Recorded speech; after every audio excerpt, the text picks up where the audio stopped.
Nithyananda Paramashivoham. Om Nithyananda Paramashivoham. Om Nithyananda Paramashivoham. Om Nithyananda Paramashivoham. Om Nithyananda Paramashivoham. Om Nithyananda Paramashivoham.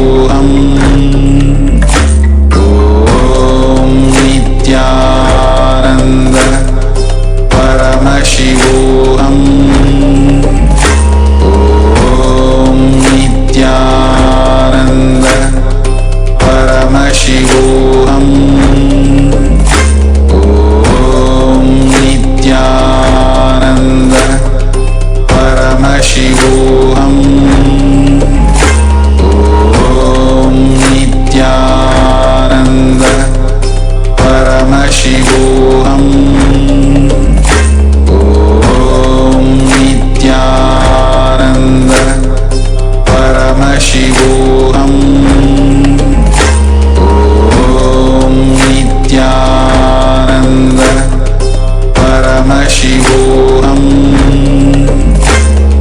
Om Nithyananda Paramashivoham. Om Nithyananda Paramashivoham. Om Nithyananda Paramashivoham. Om Nithyananda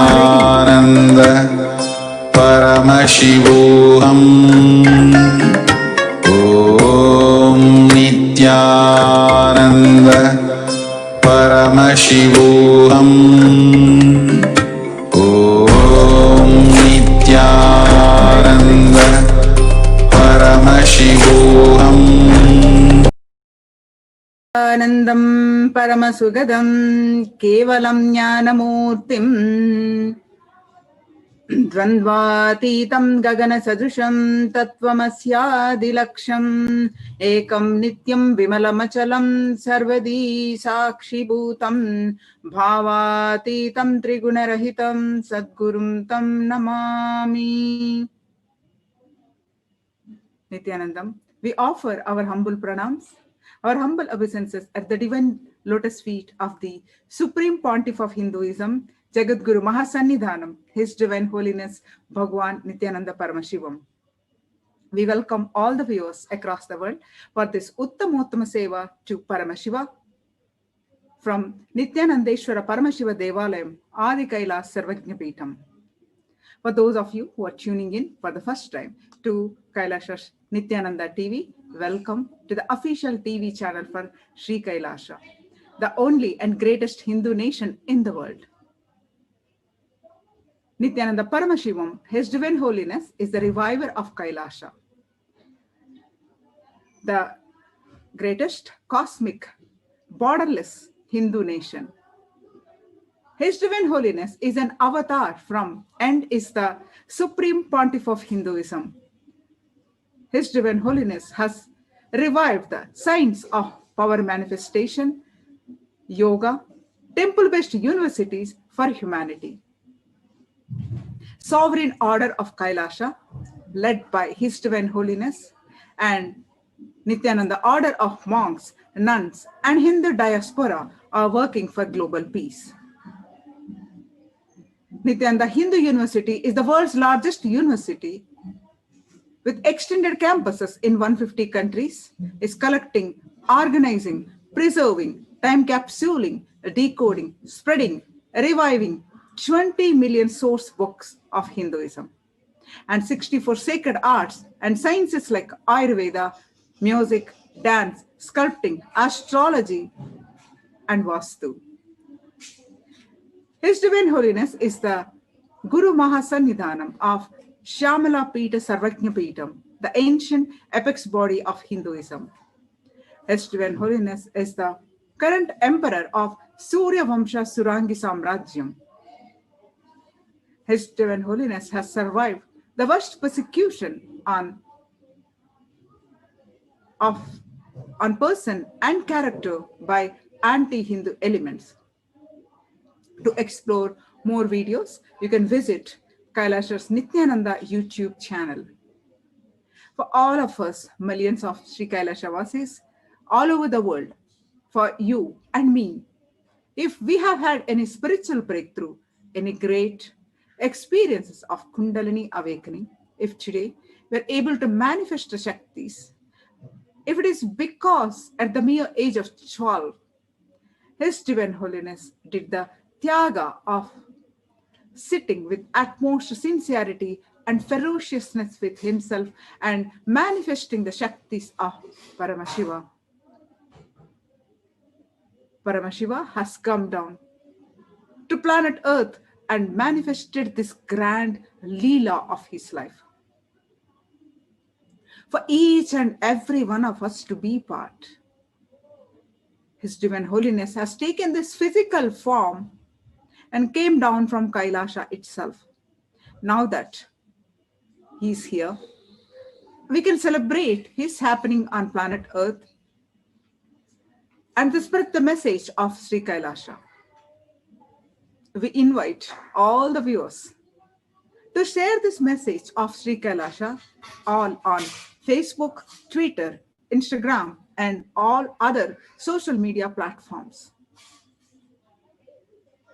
As we continue to introduce Uttamottama Seva, offering of Uttamottama Seva, pre-Satsang, leading to Satsang by His Divine Holiness.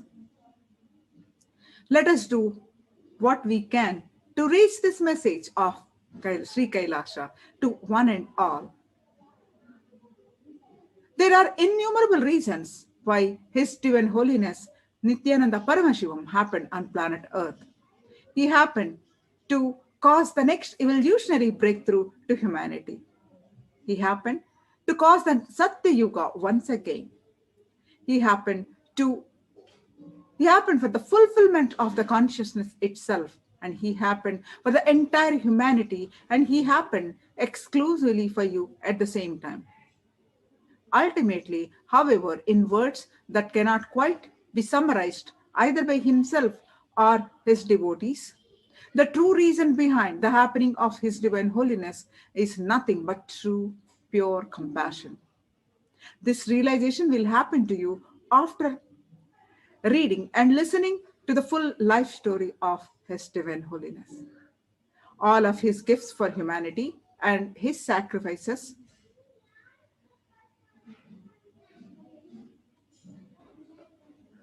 you will journey through all the years that his feet graced the planet Earth, and you will learn the greatest of his lessons, and your aspirations for life itself will mature.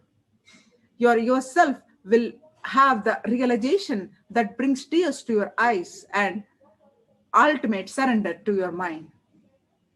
Avatar of Paramashiva happened on planet Earth just to ensure we realize we are also Paramashiva. Today, we are offering the Uttamottama Seva to His Divine Holiness, our beloved Guru, Bhagavan Nithyananda Paramashivam. Uttamottama Seva is offering of the best of the best. And Seva is the offering. Uttamottama Seva is a ritual of offering of best of the best to Paramashiva.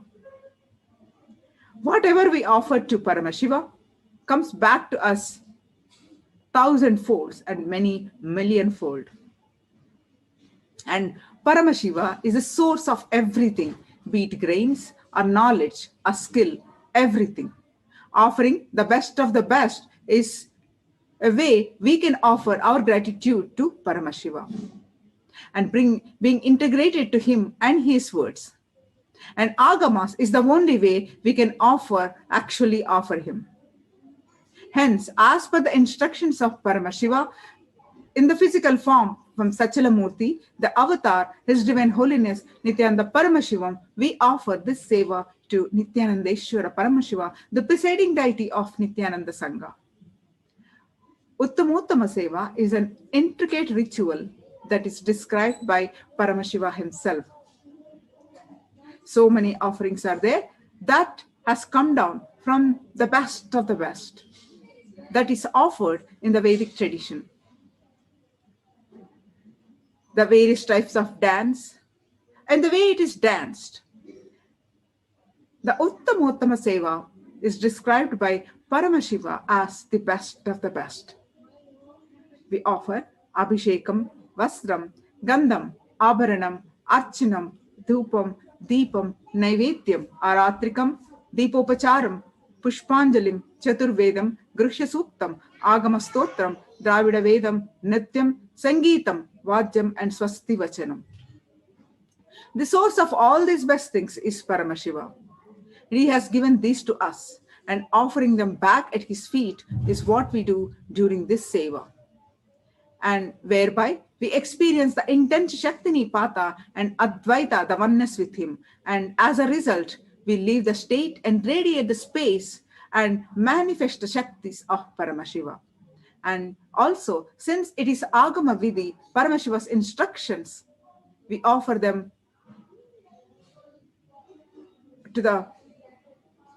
during this seva. The best of the food that should be offered as Naivedyam, the best of the movement a body can make offered as dance, the Nritya Seva, the best of the sound a body can make is music, offered as music, Sangeeta Seva, and the best of the consciousness offered as power manifestation, Shakti Avishkarana, the best that humanity offered to Paramashiva as gratitude is offered in Uttamottama Seva. Today, during this Uttamottama Seva to Paramashiva, we will explore more on the autobiography of the avatar. Why should we listen to His Divine Holiness experiences and the avatar's autobiography? We do not know how many births we have struggled or prayed to have a master. We are not even aware of our own true yearning. A master happening in our life is not a joke, and we ourselves do not know how many births we have struggled and prayed intensely to have a glimpse of a living master. His Divine Holiness beautifully shares that my life is not an individual's history. The signs of crores of Vedic dharmas, incarnations, and rishis have been realized once again in me. If you understand my biography, you will understand that enlightenment science. You cannot understand an enlightened being's biography without having the enlightenment. The reason why I'm narrating my biography along with this is enlightenment will also flower in you. He says, we need to understand this truth deeply. First, we need to understand that for human beings such as you and me, our life stories are written after we die. But for the avatars, the script is written and the avatars come down and then it is enacted. Listening to the experiences of His Divine Holiness, literally an initiation. The seed of possibility for that experience is in you, is bestowed and blessed on us. We must understand that the ultimate truth of His Divine Holiness life is that from the very beginning, He is the ultimate consciousness and has been expressing Paramashiva from the beginning. Never once He came down from that space. Just for the sake of our transformation, His Divine Holiness shares the experiences of His life so that the whole biology can catch what is He saying and what He experienced and reflects that very experience in our space. When we listen to that experience, we have the opportunity to raise ourselves that minute to the higher consciousness. Having this in our inner space, let us understand about the life of the avatar. Is Guru needed for our enlightenment? In the Vedic tradition, the spiritual teacher, the Guru or the Master, is said to be more important than God. God is always and everywhere, but it is Guru who opens the disciples' eyes to the existence of God. The Guru is the doorway or mirror that helps you to realize the truth that is already within you. In fact, excuse me. In fact, the Guru is the only scripture that is alive. Surrendering to God is difficult because you do not know who is who and where God is. And God is a mere concept to you. But the Master is real. Through his form, you can take the quantum jump to the divine. Life itself can be your master. If you have the intelligence to pick up the right things from it, life itself can be a wonderful teacher. If you know how to learn from it, if you can hear with utter clarity, with the voice of our own being, you don't need an external master. You don't have to surrender to anyone outside. Just surrender to your own higher existence, higher consciousness. That's enough. Recognizing the Gurus as one's own highest self is the most beautiful experience that happens with enlightenment. The last bliss, the ultimate bliss, the final bliss that we all experience is that the space of being a disciple.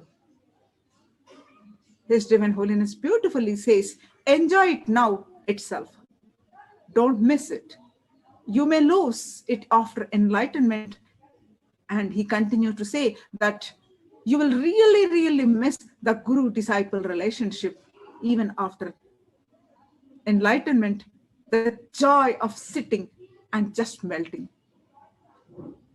Listening to some words and missing some words, heart melting, eyes pouring, muscles melting like ice cream. The throat choking, hair stranding, body losing its feeling of possessed by ego. Just sitting simply and listening, the readiness to listen, it is not a joke. Among billions of people on the planet Earth, blessed are those who have the readiness to listen to their heart.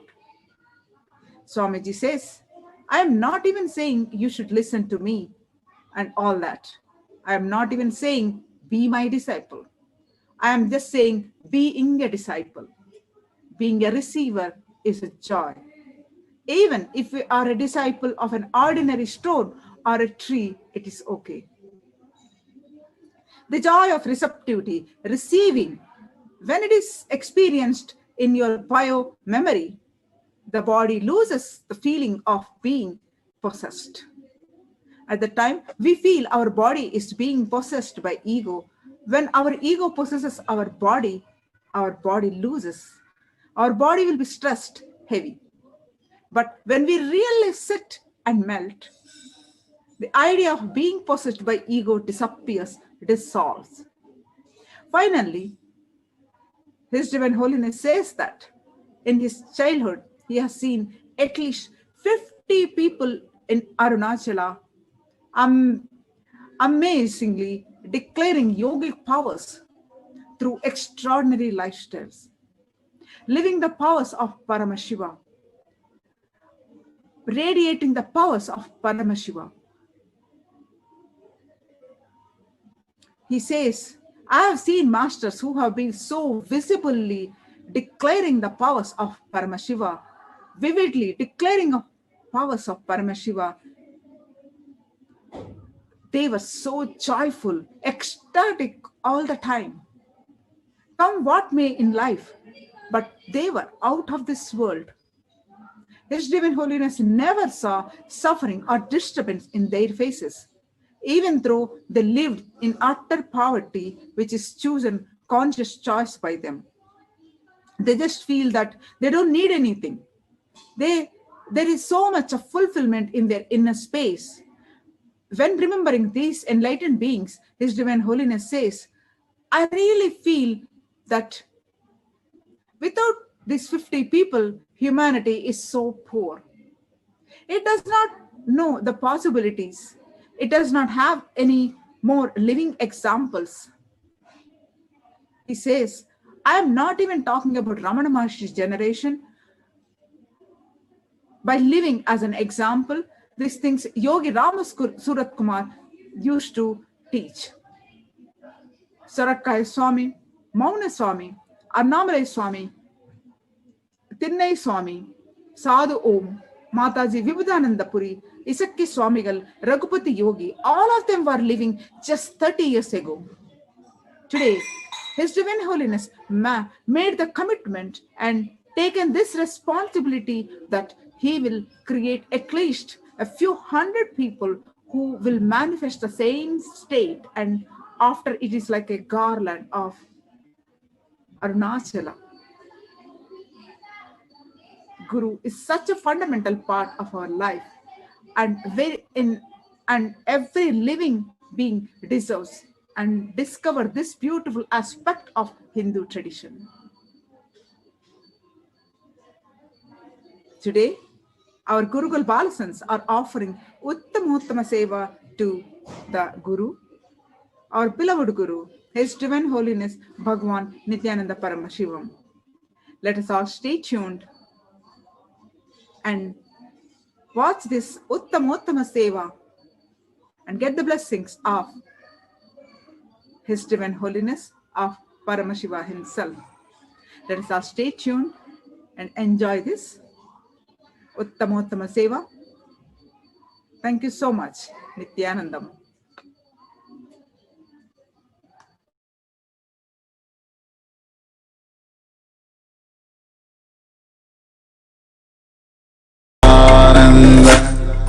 Paramashivoham. Om Nithyananda Paramashivoham. Om Nithyananda Paramashivoham. Om Nithyananda Paramashivoham. Paramashivoham. Om Nithyananda Paramashivoham. Om Nithyananda Paramashivoham. Om Nithyananda Paramashivoham. Paramashivoham. Om Nithyananda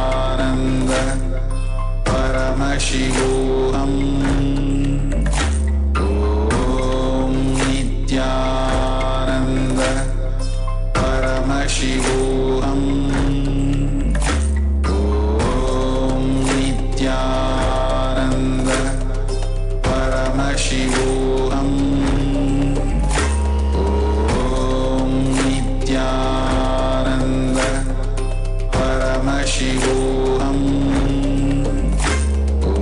Om Nithyananda Paramashivoham. Om Nithyananda Paramashivoham.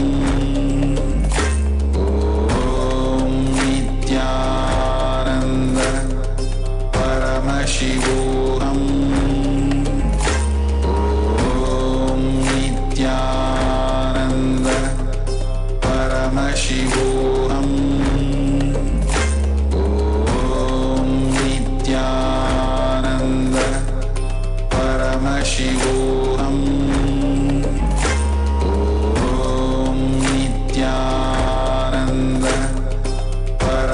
Paramashivoham.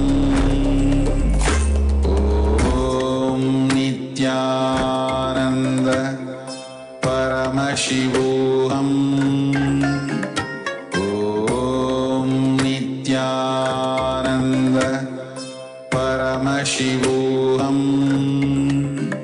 Om Nithyananda Paramashivoham. Om Nithyananda Paramashivoham.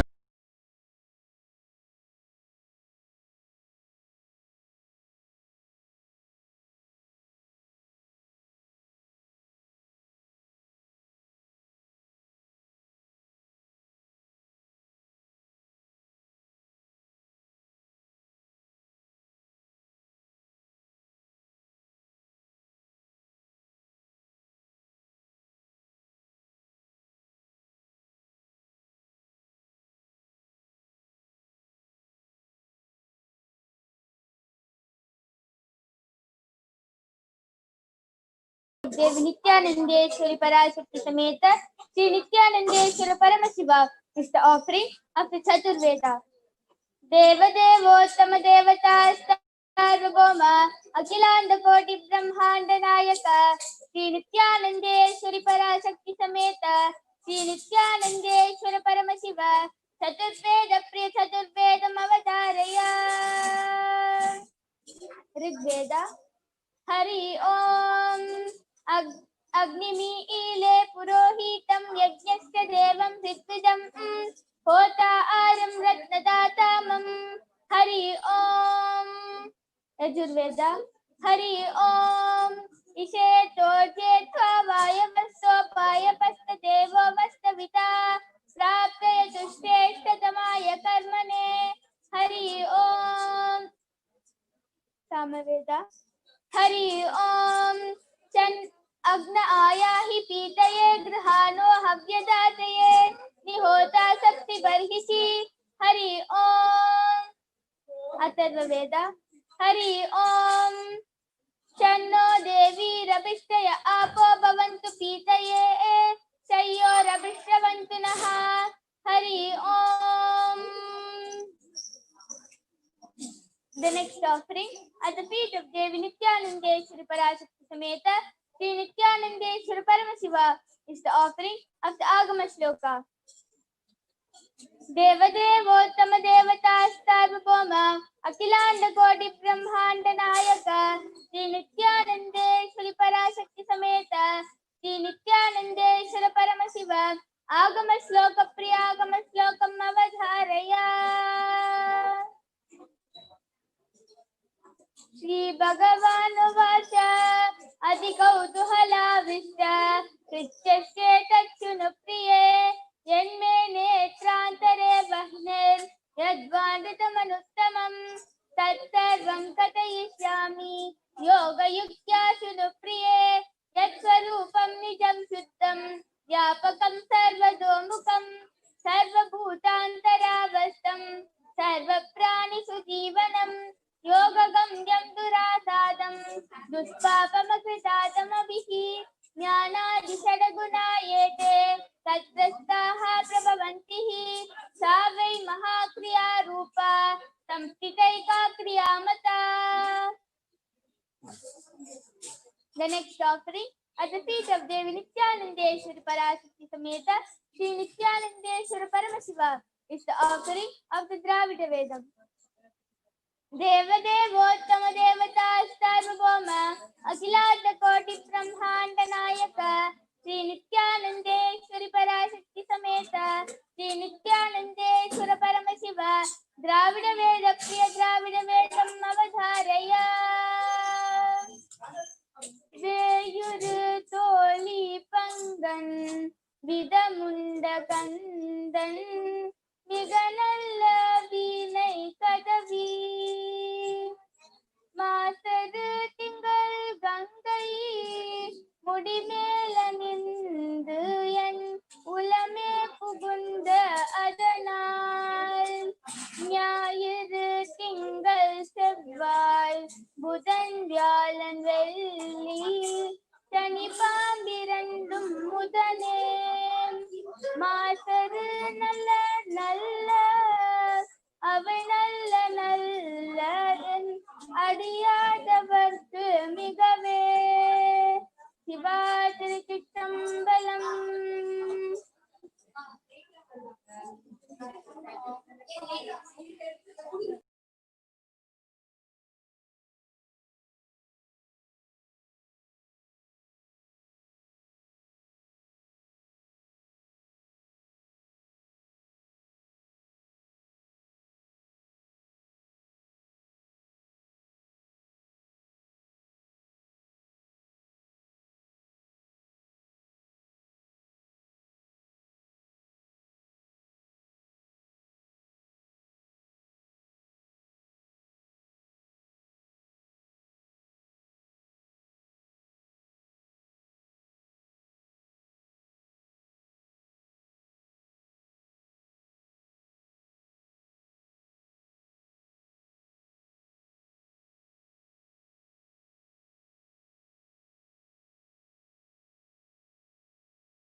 Offering of the Uttama Seva at the feet of Devi Nithyanandeshwari Parashakti Sameta Shri Nithyanandeshwari Paramashiva is the offering of the Stotra Seva. Deva Devottama Devata Sarvabhauma Akhilanda Koti Brahmanda Nayaka Shri Nithyanandeshwari Parashakti Sameta Shri Nithyanandeshwari Paramashiva Stotra Priya Stotra Avadharaya. ओम नमो भगवते सदाशिवाय सकल तत्वात्मकाय सर्व मंत्र स्वरूपाय सर्व यंत्राधिष्ठिताय सर्व तंत्र स्वरूपाय सर्व तत्व विधुराय ब्रह्म रुद्रावतारिणे नीलकंठाय पार्वती मनोहराय सोम सूर्याग्निलोचनाय भस्मोद्धूलित विग्रहाय महामणि मुकुरधारणाय माणिक्य भूषणाय सृष्टि स्थिति प्रलय काल रौद्रावताराय दक्षाध्वरध्वंसकाय महाकाल भेदनाय मूलाधारैक निलयाय तत्वातीताय गंगाधराय सर्वदेवादिदेवाय षडाश्रयाय वेदान्तसाराय त्रिवर्गसाधनाय अनन्तकोटिब्रह्माण्डनायकाय अनन्तवासुकितक्षककारकोटशङ्खकुलिकपद्ममहापद्मेति अष्टमहानागकुलभूषणाय प्रणवस्वरूपाय चिदाकाशाय आकाशदिक्स्वरूपाय ग्रहनक्षत्रमालिने सकलाय कलङ्करहिताय सकललोकैककर्तृ सकललोकैकभद्र सकललोकैकसंहर्तृ सकललोकैकगुरवे सकललोकैकसाक्षिणे सकलनिगमगुह्याय सकलवेदान्तपारगाय सकललोकैकवरप्रदाय सकललोकैकशङ्कराय शशाङ्कशेखराय शाश्वतनिजावासाय निराभासाय निरामयाय निर्मलाय निर्पदाय निश्चिन्ताय निरहङ्काराय निरङ्कुशाय निष्कलङ्काय निर्गुणाय निष्कामाय निरुपप्लवाय निरुपद्रवाय निरवध्याय निरन्तराय निष्कारणाय निरन्तकाय निष्प्रपञ्चाय निस्सङ्गाय निर्द्वन्द्वाय निराधाराय निरागाय निष्क्रोधाय निर्लोपाय निष्पापाय निर्भयाय निर्विकल्पाय निर्भेदाय निष्क्रियाय निस्तुलाय निःशंशयाय निरुपमविभवाय नित्यशुद्धबुद्धपरिपूर्ण सच्चिदानन्दाद्वयाय परमशान्तस्वरूपाय तेजोरूपाय तेजोमयाय जय जय रुद्र महारौद्र भद्रावतार महाभैरव कालभैरव कल्पान्तभैरव कपालमालाधर खट्वांग खड्ग चर्म पाशांकुश डमरू शूल चाप बाण गदा शक्ति भिंडीपाल तोमर मुसल मुद्गर पाश परिघ कुशुंडी शतग्नि चक्राध्यायुध भीषणकर सहस्रमुख दंष्ट्राकरालवदन विकटाटहास विस्फारित ब्रह्मांड मंडल नागेंद्र कुंडल नागेंद्रहार नागेंद्र वलय नागेंद्र चर्मधर मृत्युंजय त्रयंबक विश्वरूप विरूपाक्ष विश्वेश्वर वृषभवाहन विश्वभूषण विश्वतोमुख सर्वतो रक्ष रक्ष मां ज्वल ज्वल महामृत्युमप्रमृत्युं भयं नाशय नाशय चोर भयम् उत्सादय उत्सादय विषसर्प भयं समय समय चोरान् मारय मारय मम शत्रून् उच्चाटय उच्चाटय त्रिशूलेन विदारय विदारय कुठारेण भिन्डि भिन्डि खड्गेन छिन्दि छिन्दि खट्वाङ्गेन विपोधय विपोधय कुशलेन निष्पेषय निष्पेषय बाणैः सन्तादय सन्तादय रक्षांसि भीषय भीषय भूतानि विद्रावय विद्रावय कूष्माण्ड मारीच वेताल ब्रह्मराक्षसगणान् सन्तादय सन्तादय माम् अभयं कुरु कुरु वित्रस्त्वं माम् आश्वासय आश्वासय नरकभयां माम् उद्धर उद्धर सञ्जीवय सञ्जीवय शत्रुभ्यां माम् आप्यायय आप्यायय दुःखातुरं माम् आनन्दय आनन्दय शिवकवचेन माम् आच्छादय आच्छादय मृत्युञ्जय त्रयंबक सदाशिव परमशिव नमस्ते नमस्ते।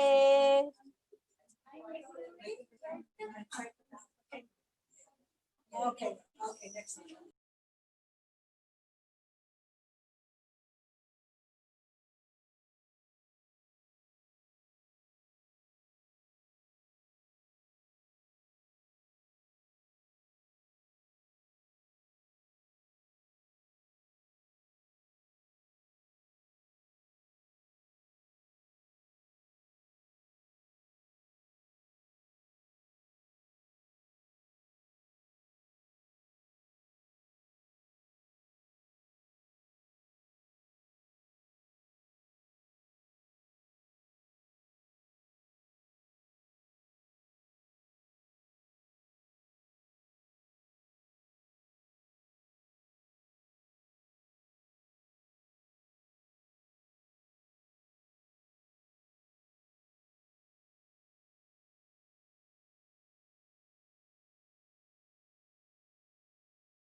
The next offering at the feet of Devi Nithyanandeshwari Parashakti Sameta Shri Nithyanandeshwara Paramashiva is the offering of the Nitya Seva. Deva Devottama Devadastarvabhoma Akhilanda Koti Brahmanda Nayaka Shri Nithyanandeshwari Parashakti Sameta Shri Nithyanandeshwara Paramashiva Nitya Priya Nittam Avadharaya.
Kamasavundarineyanadi Mamarayodum Shivayanadi Manimantrenu Jnanavagayanadi Kamamagatviya Tuyanadi Shiva Kamasavundarineyanadi Mamarayodum Shivayanadi Manimantrenu Jnanavagayanadi Kamamagatviya Tuyanadi Shiva Kamasavundarineyanadi Mamarayodum Shivayanadi Manimantrenu Jnanavagayanadi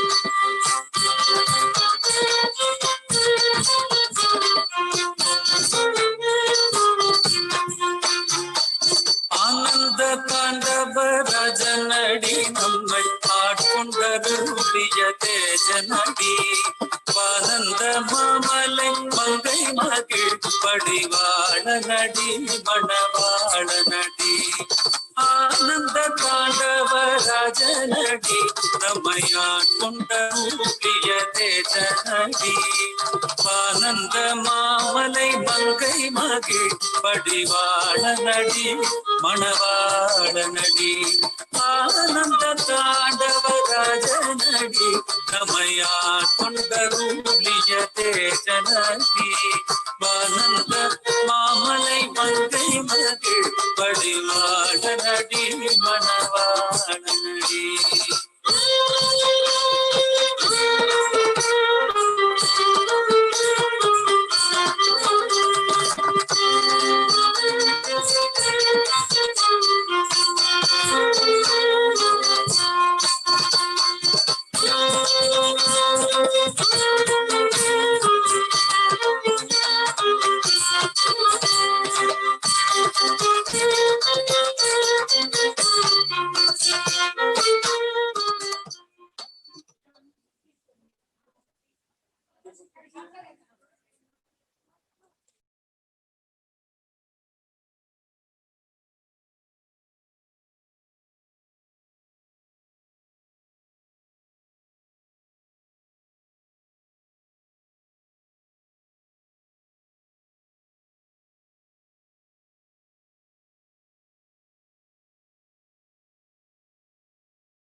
The next offering at the feet of Devi Nithyanandeshwari Parashakti Sameta Sri Nithyanandeshwari Paramashiva is the offering of the Sangeeta Seva.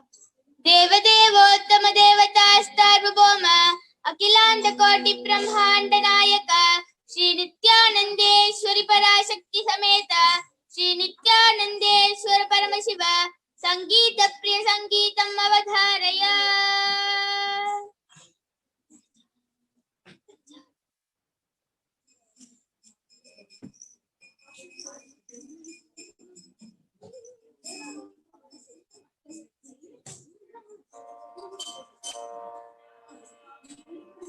Nithyanandam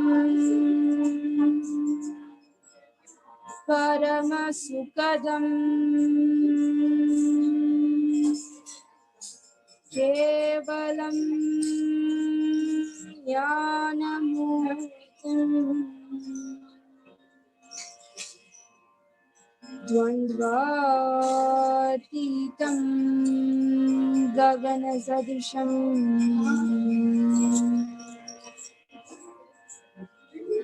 Tattvamasyadilaksham Ekam Nityam Vimalamachalam Sarvadi Sakshibhutam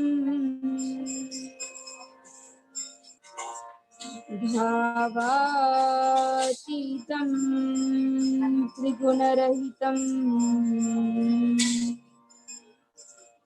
Sadgurum Tam Namami.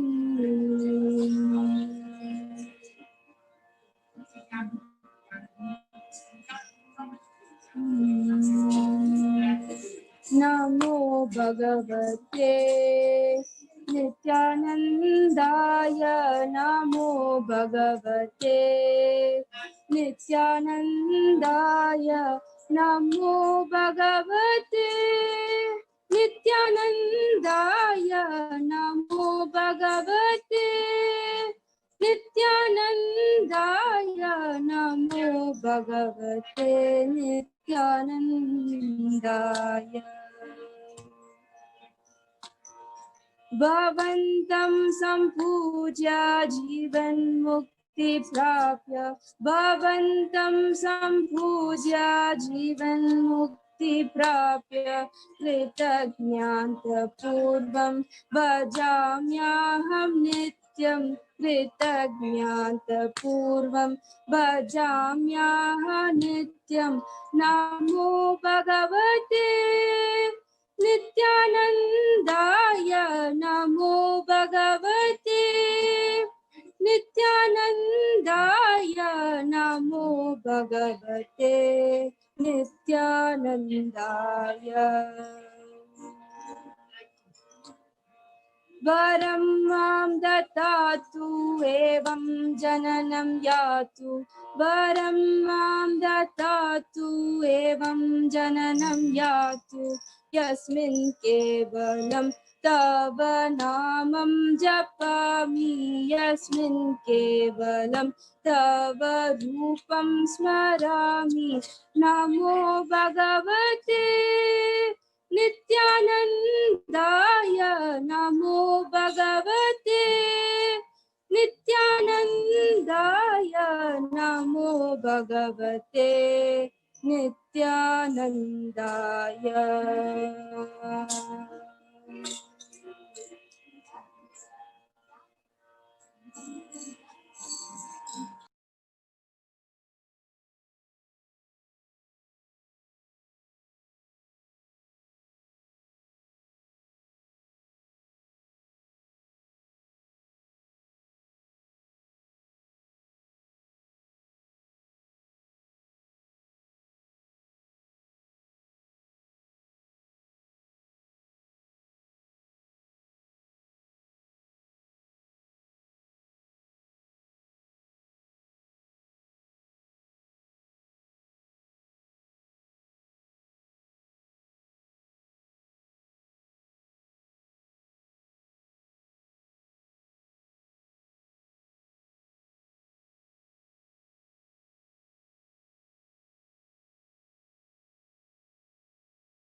Paramashivoham. Om Nithyananda Paramashivoham. Om Nithyananda Paramashivoham. Om Nithyananda Paramashivoham. Om Nithyananda Paramashivoham. Om Nithyananda Paramashivoham. Om Nithyananda Paramashivoham. Om Nithyananda Paramashivoham. Om Nithyananda Paramashivoham. Om Nithyananda Paramashivoham. Om Nithyananda Paramashivoham. Om Nithyananda Paramashivoham. Om Nithyananda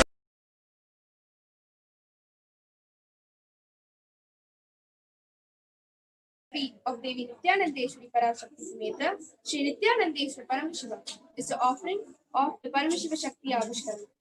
देवदेवोत्तम देवता सार्वभौम अखिलांड कोटि ब्रह्मांड नायक श्री नित्यानंदेश्वरी पराशक्ति समेत श्री नित्यानंदेश्वर परमशिव परमशिव शक्ति आविष्करण प्रिय परमशिव शक्ति आविष्करणम अवतारय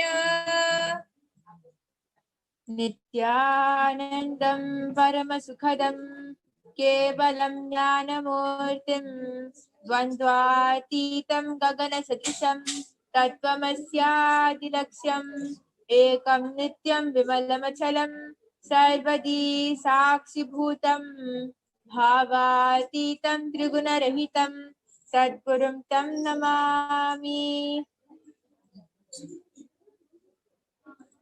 Nithyanandam, I welcome you all with my love and respects to today's Shakti Avishkarana.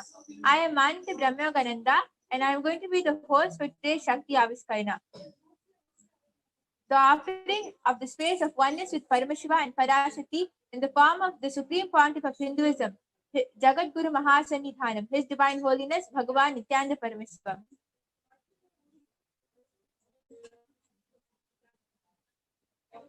Here I have with me Ma Vanshika, and she is going to be manifesting the power of consciousness over matter. So, would you like to introduce yourself, Ma? Nithyanandam. My name is Vanshika and I'm 14 years old. And I've been studying Nithyananda for past 2 years. And I've been manifesting a lot of powers of Paramashiva just by connecting to Swami. Now, let us begin with a small introduction about the source of all, Paramashiva. Let us enter into the segment. Does life on this planet have any purpose? We have come a long way through many ages and species. The Hindu scriptures reveal that there are 8.4 million species or wombs of life, apart from aquatics, insects, birds, animals, to man.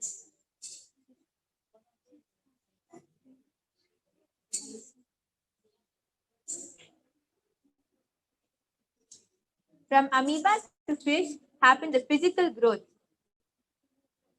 From fish to monkey, the physical and the psychological breakthrough.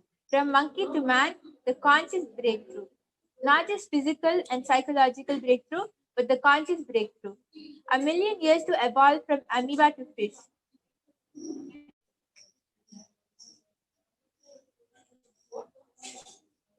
A million years to evolve from amoeba to fish.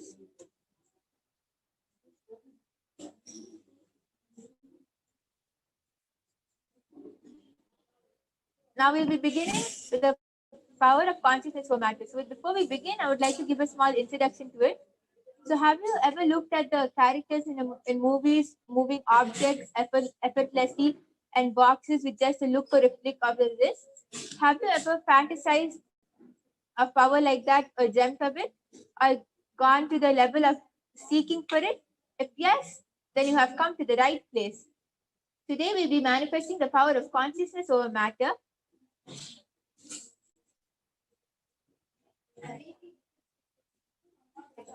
And the Balasas will be rolling the coconut of the volunteer's hand. Sorry, will be rolling the pomegranate of the volunteer's hand using the third eye. And this is just a simple feeling connection with Paramashiva. And it doesn't take long hours or years of tapas, but just a simple initiation from the avatar, either by touch, word, or look. It is all that is required for all these extraordinary powers to manifest. Manifesting this power breaks the impossibility in you. The impossibility will turn to possibility when you roll the object. Just like all the obstacles you thought you couldn't cross will seem like nothing. Just like that, all the impossibilities in your life will become beautiful possibility. Manifesting this power will complete all your incompletions. Understand, as the pomegranate rolls off your hand,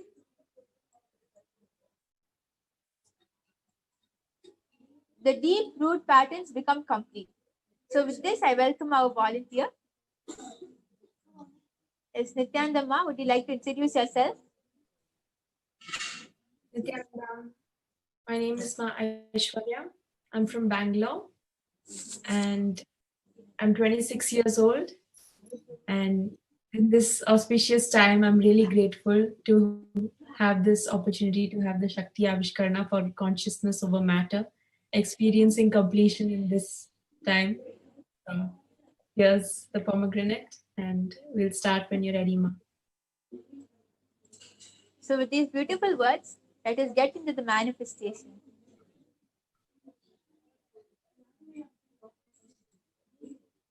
Before we begin the power manifestation, let us enter into the Shastra Pramana, the scriptural reference given directly by Paramashiva himself in the Agamas. Kvachit vastuni vinyasya shanay drishtim nivartayet tajnanam chitta sahitam devi shunyalayo bhavet. Bhagavan Paramashiva says, having fixed one's eye on a particular object, Pasu, one should slowly withdraw the sight from that object as well as slowly eliminate the knowledge of that object along with the thought and impression of it. Then, O Devi, one abides in Shunya, the state where there is nothing other than this exists, which is a state of all-inclusiveness or infinity. This Shastra Pramana comes from the Vijnana Bhairava Tantra, Dharina 95, Sutra 120. Now, Ma Vanchika is going to begin with the power manifestation by connecting with Paramashiva and by chanting the Mahavakya, Om Nithyananda Paramashivoham, which is a passcode which takes us to a higher frequency and continuously reminds us that we are Paramashiva. Let us all also sit with our head, neck, and spine in a straight line and chant the Mahavakya 3 times. Om Nithyananda Paramashivoham. Om Nithyananda Paramashivoham.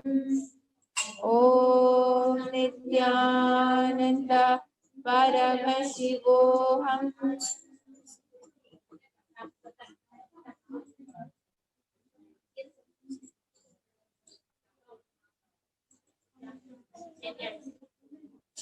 Yes.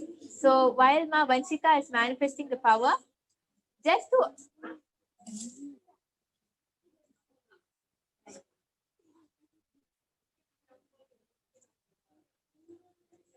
to authenticate the whole experience, we will be providing you with the After Pramana, the experiences and the results of the Vedic rishis and scientists who time-tested and verified the science.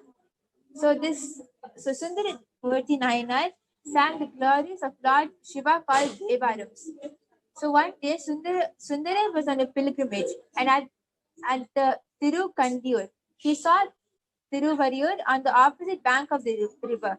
The river was in flood and was impossible to cross. Sundara sincerely prayed to the Lord Paramashiva, and at once the river gave way, leaving a sandy track through which they could walk across the other bank. As soon as they reached the other bank, the river resumed its former form.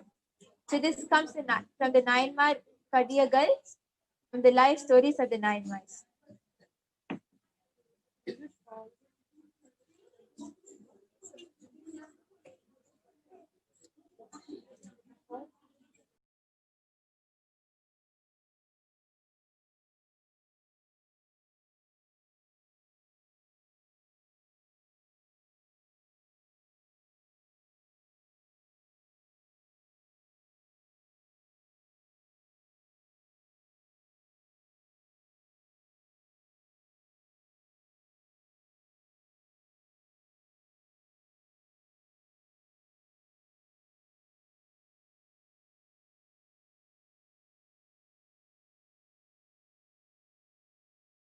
And manifest this power. Understand one thing, it's not whenever anybody manifests powers, it's not us who are manifesting powers. It's just Paramashiva who's flowing through us. All we have to do is tell him to just manifest the power through us, and simply request him, and he'll immediately manifest it through us. So if you feel that it's very hard to manifest powers, or it's such a great thing, then understand it's nothing like that. It's just a request that you have to give to Paramashiva, and he will immediately manifest through you when you give him that request. Yes, so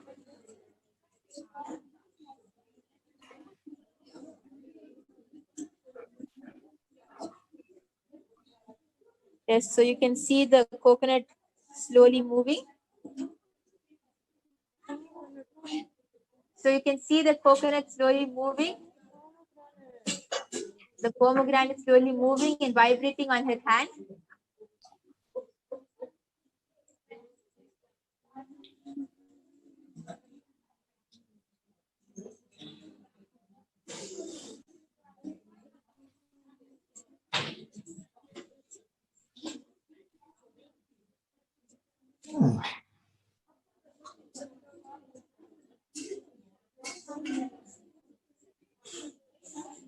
So when the pomegranate falls, you'll see that deep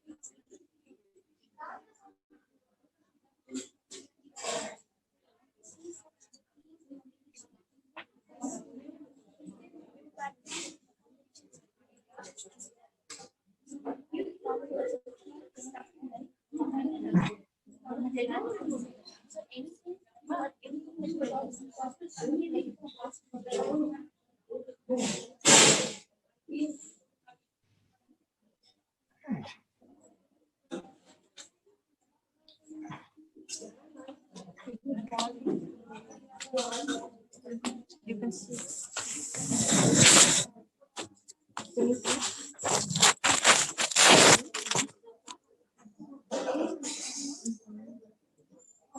So you'll actually see when the moment the pomegranate rolls off your hand, deep root patterns, deep incompletions will just break. So whenever you have any incompletion or whenever you have any root pattern, you should just, whenever you're powerless, you just have to sit with this power and manifest it, and immediately that powerlessness or that incompletion will also break when the power manifests. So it looks like the pomegranate rolled off Ma Aishwarya's hand.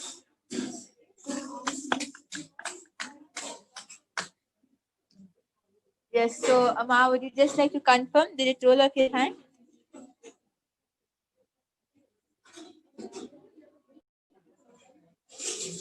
Ma Aishwarya, has the pomegranate rolled off your hand?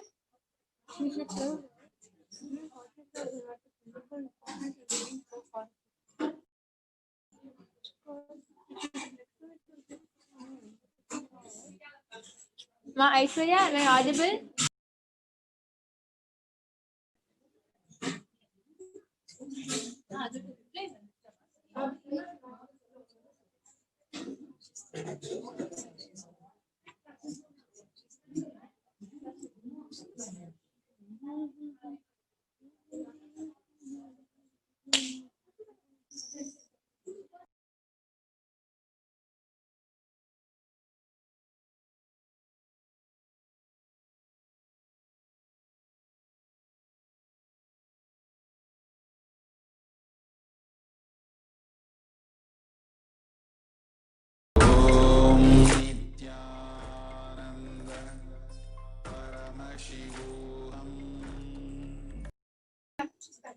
Yes, ma'am. So has the pomegranate rolled off your hand?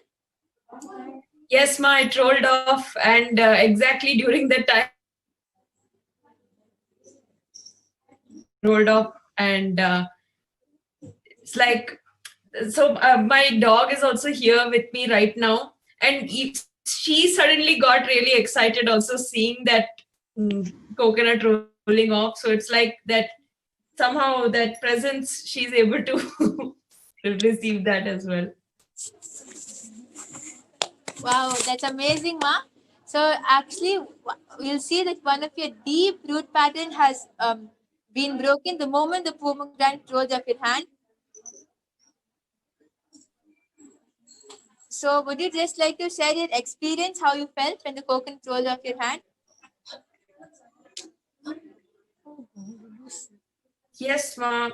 So when I'm holding the pomegranate in my hand, I could feel it moving, but then I felt this happening in me that, oh, is it that it's really moving, or is it that I am moving my hand? And so it's that kind of self-doubt, you say.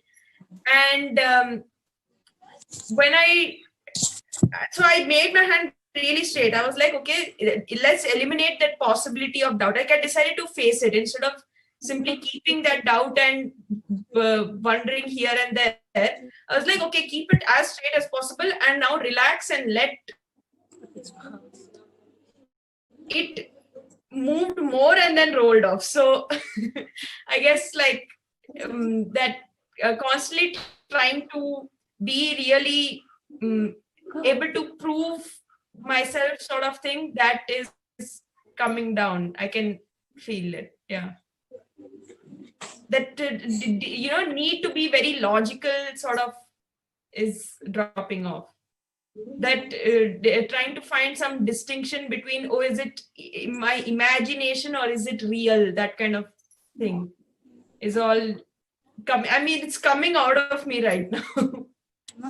Thank you, ma. Amazing, ma. So that is the power of consciousness over matter and breaking incompletions and deep root patterns which are there. So now I would like to ask the participant, how was your experience while manifesting this power?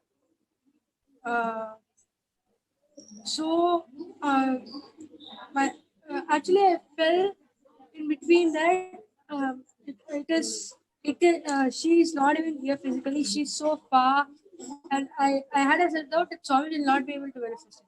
But then the cognition checked with me that how much far it is, it does not matter to different country from where I am. Swamiji will manifest anything I want him to manifest. It's just a simple surrender and trust. Yes, so beautiful experience. So with this, we would like to offer this at the divine lotus feet of the Supreme Pontiff of Hinduism, Jagatguru Mahasannidhanam, His Divine Holiness, Bhagavan Nithyananda Paramashivam. Thank you for joining us. We invite you to join us for tomorrow's segment to witness various other powers. Nithyanandam. Nithyananda Paramashivoham. Om Nithyananda Paramashivoham. Om Nithyananda Paramashivoham. Om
Paramashivoham.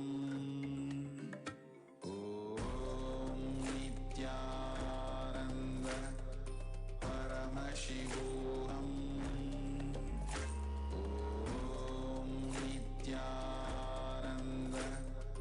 Paramashivoham.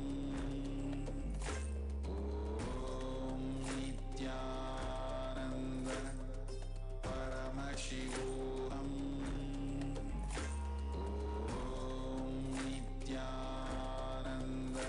I am as old as sun, as new as sunrise.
Various incarnations happened,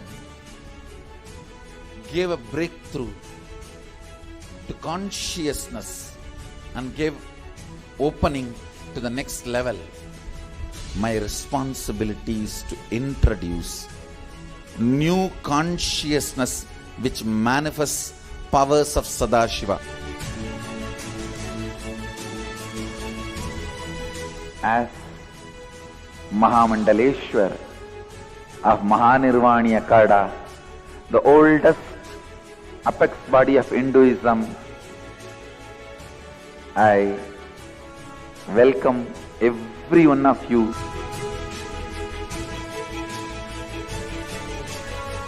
I have experienced Sadashiva in his completion, and he has empowered me to transmit that experience to all of you. It's my commitment to all of you. I'll make you experience and manifest Sadashivatva, powers and state and space of Sadashiva.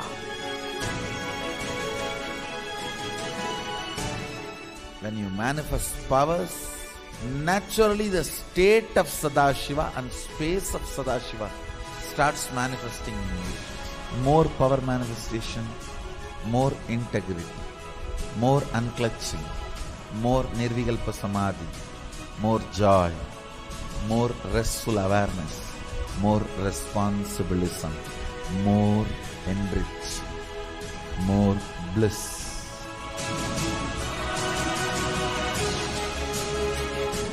This tradition has a capacity to retain its authenticity and originality. My purpose is to make this statement to the world. Hinduism is real. Ideas move from mind to mind. Energy moves from space to space. Cognitions move from body to body. That is why even Sadashiva needs a body. He assumed the body because he needs body to transmit these cognitions to you. Whatever I am doing is reviving the original science as expressed in Sanatana Hindu Dharma, Vedas and Agamas of the Hindu tradition.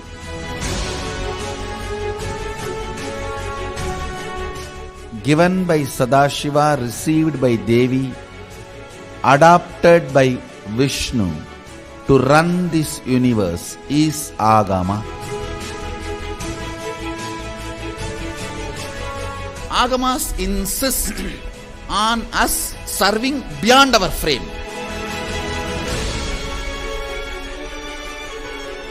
Whatever experience, anubhuti I had by my Guru's grace, Atma Pramana, I do acid wash with Shastra Pramana, Apta Pramana, the ancient masters' experiences. Whatever finally stand, I share it with the world as Sakshi Pramana. I welcome everyone for the grand feast of Sanatana Hindu Dharma. Let us go on contributing.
What I mean by the word KAILASA, listen intensely.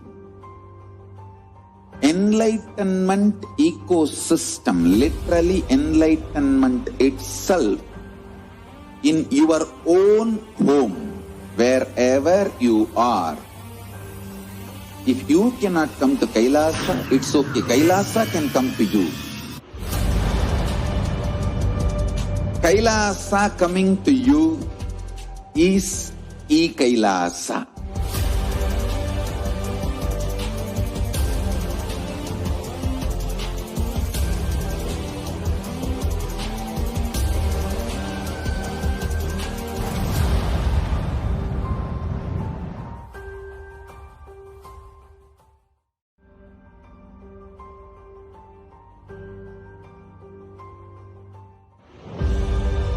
What I mean by the word Kailasa, listen intensely.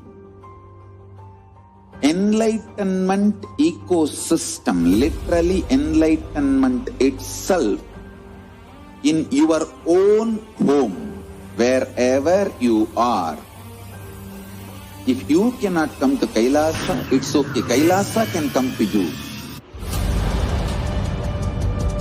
Kailasa coming to you is Kailasa.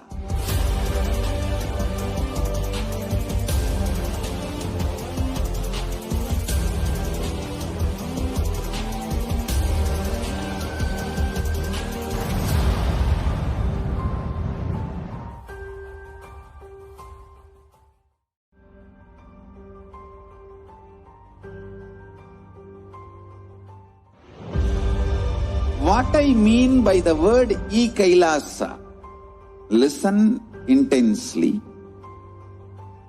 Enlightenment ecosystem, literally enlightenment itself, in your own home, wherever you are. If you cannot come to Kailasa, it's okay. Kailasa can come to you. Kailasa coming to you is KAILASA.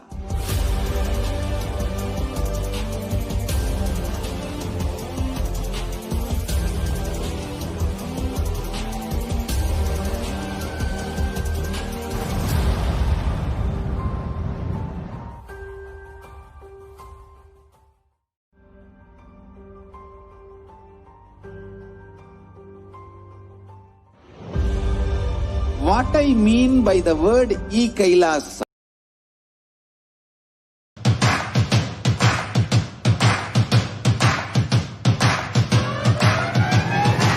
I welcome all of you, the whole world, to come and celebrate, enjoy not only the enlightenment ecosystem, the beauty of how it is getting revived. Be an insider for this great revival process.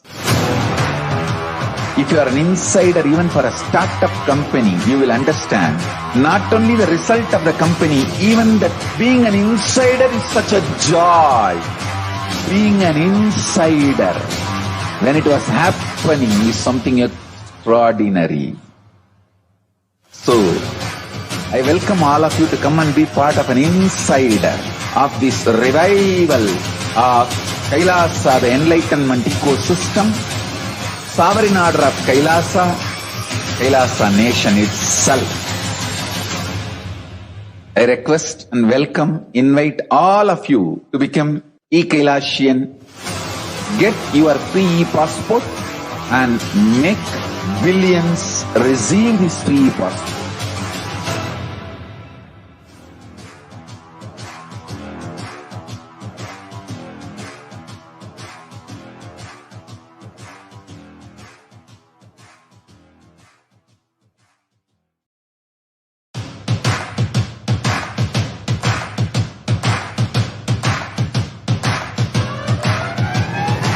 I welcome all of you, the whole world, to come and celebrate, enjoy not only the enlightenment ecosystem, the beauty of how it is getting revived. Be an insider for this great revival process. If you are an insider even for a startup company, you will understand not only the result of the company, even that being an insider is such a joy. Being an insider when it was happening is something extraordinary. So, I welcome all of you to come and be part of an insider of this revival of KAILASA, the enlightenment ecosystem, sovereign order of KAILASA, KAILASA nation itself. I request and welcome, invite all of you to become KAILASian. Get your free passport and make billions receive this free passport.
नित्यानन्दं परमसुखदं केवलं ज्ञानमूर्तिं द्वन्द्वातीतं गगनसदृशं तत्त्वमस्यादिलक्ष्यम् एकं नित्यं विमलमचलं सर्वधी साक्षिभूतं Bhavatitam Trigunarahitam Sadgurum Tam Namami.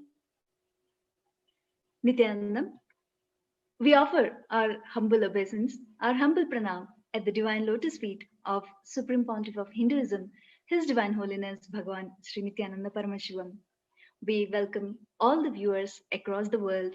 For those who are tuning in for the first time to KAILASA's Nithyananda TV, welcome to this official TV program of Sri KAILASA, the only greatest Hindu nation in the world.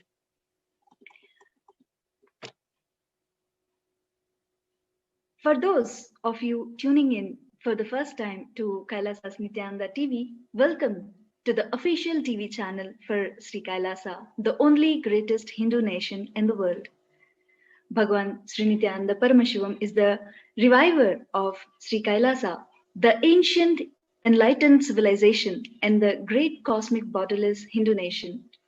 The Supreme Pontiff of Hinduism, Bhagavan Sri Nithyananda Paramashivam, is an avatar from and is the Supreme Pontiff of Hinduism, has made science of power manifestation, yoga, temple-based universities for humanity, soaring order of Kailasa, led by the Supreme Pontiff of Hinduism, Bhagavan Sri Nithyananda Paramashivam, and Nithyananda order of monks, nuns, and Hindu diaspora are working for global peace and to give superconscious breakthrough to humanity.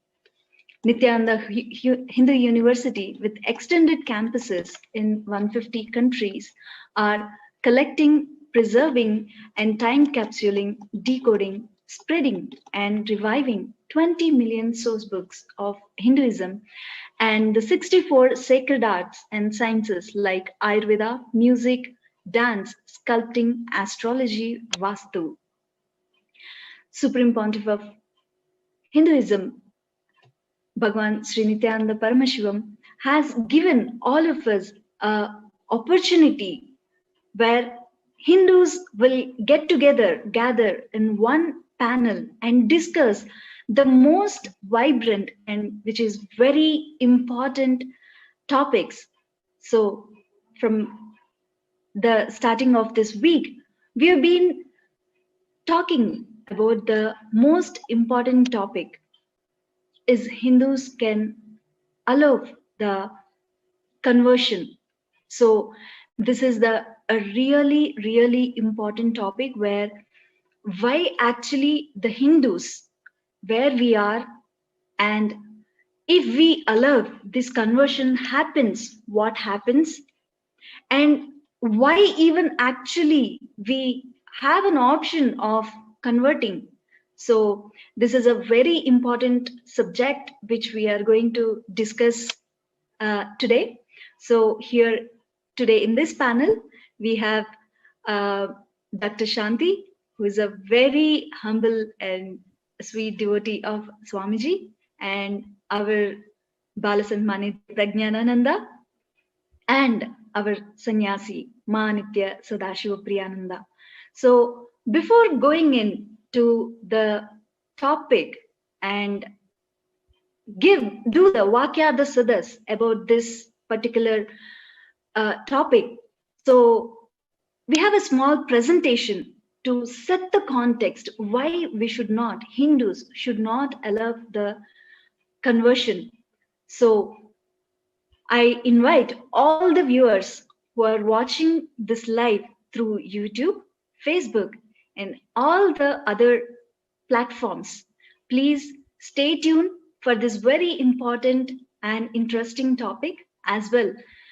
Please cast your votes. So the vote link is shown below, scroll below. Please go there and cast your vote. Please remember, each and every individual, each and every Hindu's vote is very important. Till now, we thought we don't have voice, but the Supreme Pontiff of Hinduism, Bhagavan Sri Nithyananda Paramashivam, has given an amazing opportunity to voice out what we are for and what we can contribute to the whole world as Hindus. So actively. Let us all participate. And you can do participate in this Vakyadasadas through Facebook comments. We will be reading your comments and taking your suggestions and include all your inputs into the Vakyadasadas, which is going to happen. So I invite Manitya Sadashiva Priyananda to give a small presentation why we should not, Hindus should not allow the conversion. Nithyanandam, on my behalf, welcoming all of the viewers who are gathered with us today. It is always so amazing and such a beautiful opportunity to be able to converse with all of the Kailasians across the world on this platform which Swamiji has given us, and give us an opportunity to internalize why we are doing what we are doing, why we are living the lifestyle that we are doing, and why we really understand we should be grateful and we should be enriching actively on spreading the message of Sri Kailasa and the words of the Supreme Pontiff of Hinduism, who we are all blessed to refer as Swamiji. So as Atma Swami had said, and before we go into the slide presentation, I wanted to just briefly give a history. First of all, the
Paramashivoham.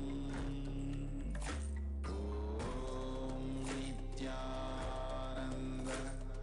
Paramashivoham. Om Nithyananda Paramashivoham. Om Nithyananda Paramashivoham. Paramashivoham. Om Nithyananda Paramashivoham. Om Nithyananda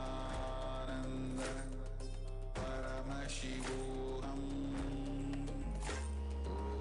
Om Nithyananda Paramashivoham.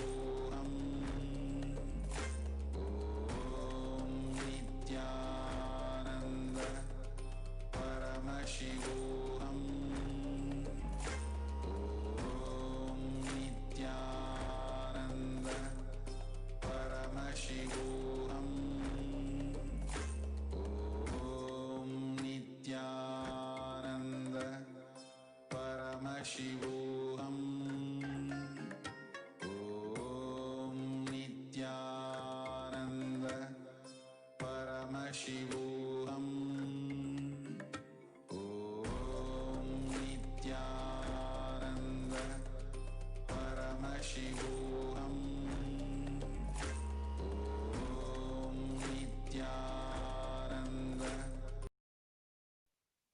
completing with all of the viewers for the technical audio issues on our side.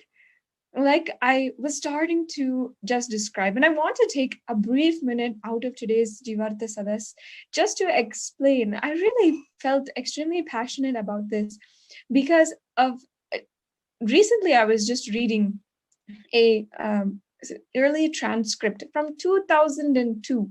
This is just 2 years after Bhagavan Swamiji, the Supreme Pontiff of Hinduism, began the revival of Kailasa officially and started it in full-fledged, organized way, and had started the work. Of course, it started in 1996, but 2002 had just been a very beginning of the whole revival of Kailasa. At this time, it was so amazing to see that during the Anandaspurna programs that Swamiji would conduct, the Nithyanandaspurna programs, it was a sabha where everyone had a discussion and who participated in the discussion. If you go and see the videos from 2002, it is a beautiful discussion where people talk about their problems and they really are trying to find a solution. As it was led, the Jivartha Sadas then was led by Bhagavan himself. He came forward with the solution and he guided each and every one towards a solution, towards more and more enlightenment. Just as in Hinduism, we have held the sabhas and the samhitis and the Hindu democracy from the time of the ancient Hindu civilization. This is revived by Swamiji for the last 26 years. And it was so amazing to see how Swamiji has literally from the get-go, from the very humble beginnings, has always held the vision for Kailasa of having and reviving the Hindu democracy. I invite you guys can go and see on YouTube the videos and or on Nithyanandapedia, any of the videos from 2002, the Anandaspurna program, the Nithyanandaspurna program. It was a live discussion where people are talking actively about their problems, and finding their problems and internalizing the Hindu solutions that are Shastras that Paramashiva himself had given. So just as Paramashiva started, and Bhagavan and the Supreme Pontiff of Hinduism is reviving today. Now we are able to have that opportunity to have a platform where we internalize and start practicing more deeply, start deeply imbibing the Hindu truths that we are living today. And today's topic is Hindu conversion, as Mahatma Swami had introduced. Over the last 1 week, we have been discussing this extremely crucial topic that we need to address. First, we should understand that it is not some far away problem where only in the rural villages and only in the other places that this forcible conversion, this violence is happening against our religion and our ancestors and us fundamentally. It is happening on a very real basis and without even you knowing it is happening in your life. So I'd like to present the context, what we are speaking about for the whole Hindu conversion, and why we need, as Kailasians, as Hindus across the world, the 2 billion Hindus really need to understand the responsibility in our hands at the moment.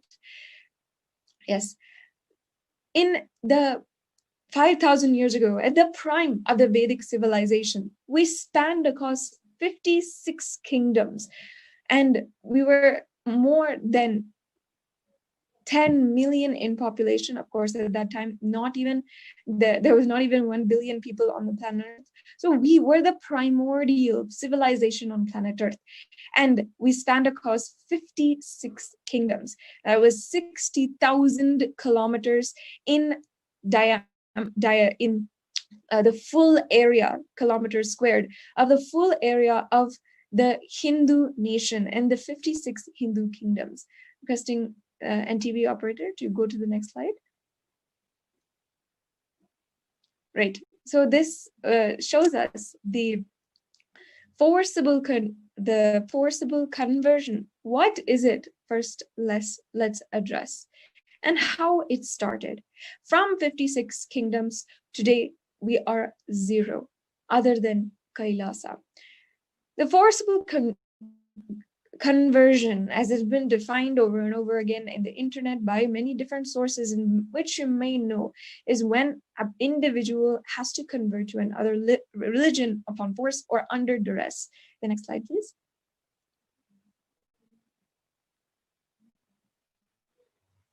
What we have seen, and we are literally seeing conversion happening physically, happening in front of our eyes, is 56 kingdoms. You can see in this slide how it spanned from Pakistan, Afghanistan to Malaysia, Indonesia, Thailand, Laos, and all of the South Asian countries. We had spanned across the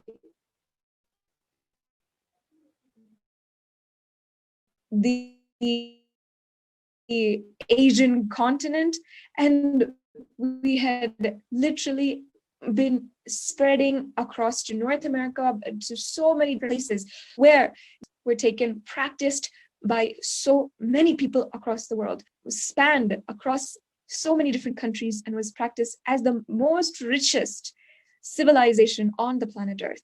But today we have zero. That is what is conversion in a very physical level. And what we have to understand is that it is still happening today. The whole of the Hindus who are across the Hindu diaspora are at threat still today for forcible conversion. We can go to the next slide.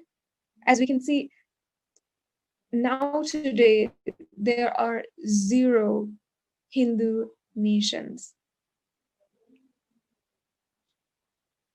And as we are seeing in the slides,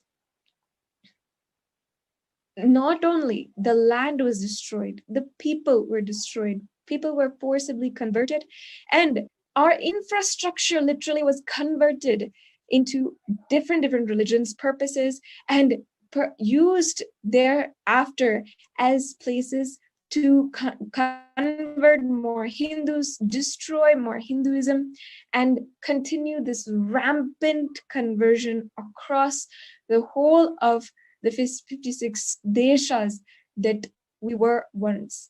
And as you can see, these are some of the extremely shocking figures.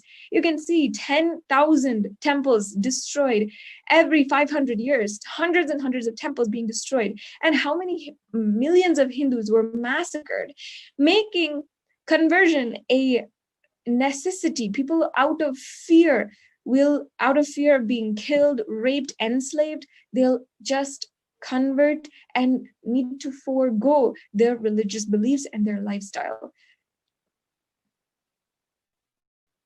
And as I was saying, the Hindu temples, they're after the 5,000-year Hindu Holocaust that has happened, over 10 million temples, Hindu temples, were destroyed.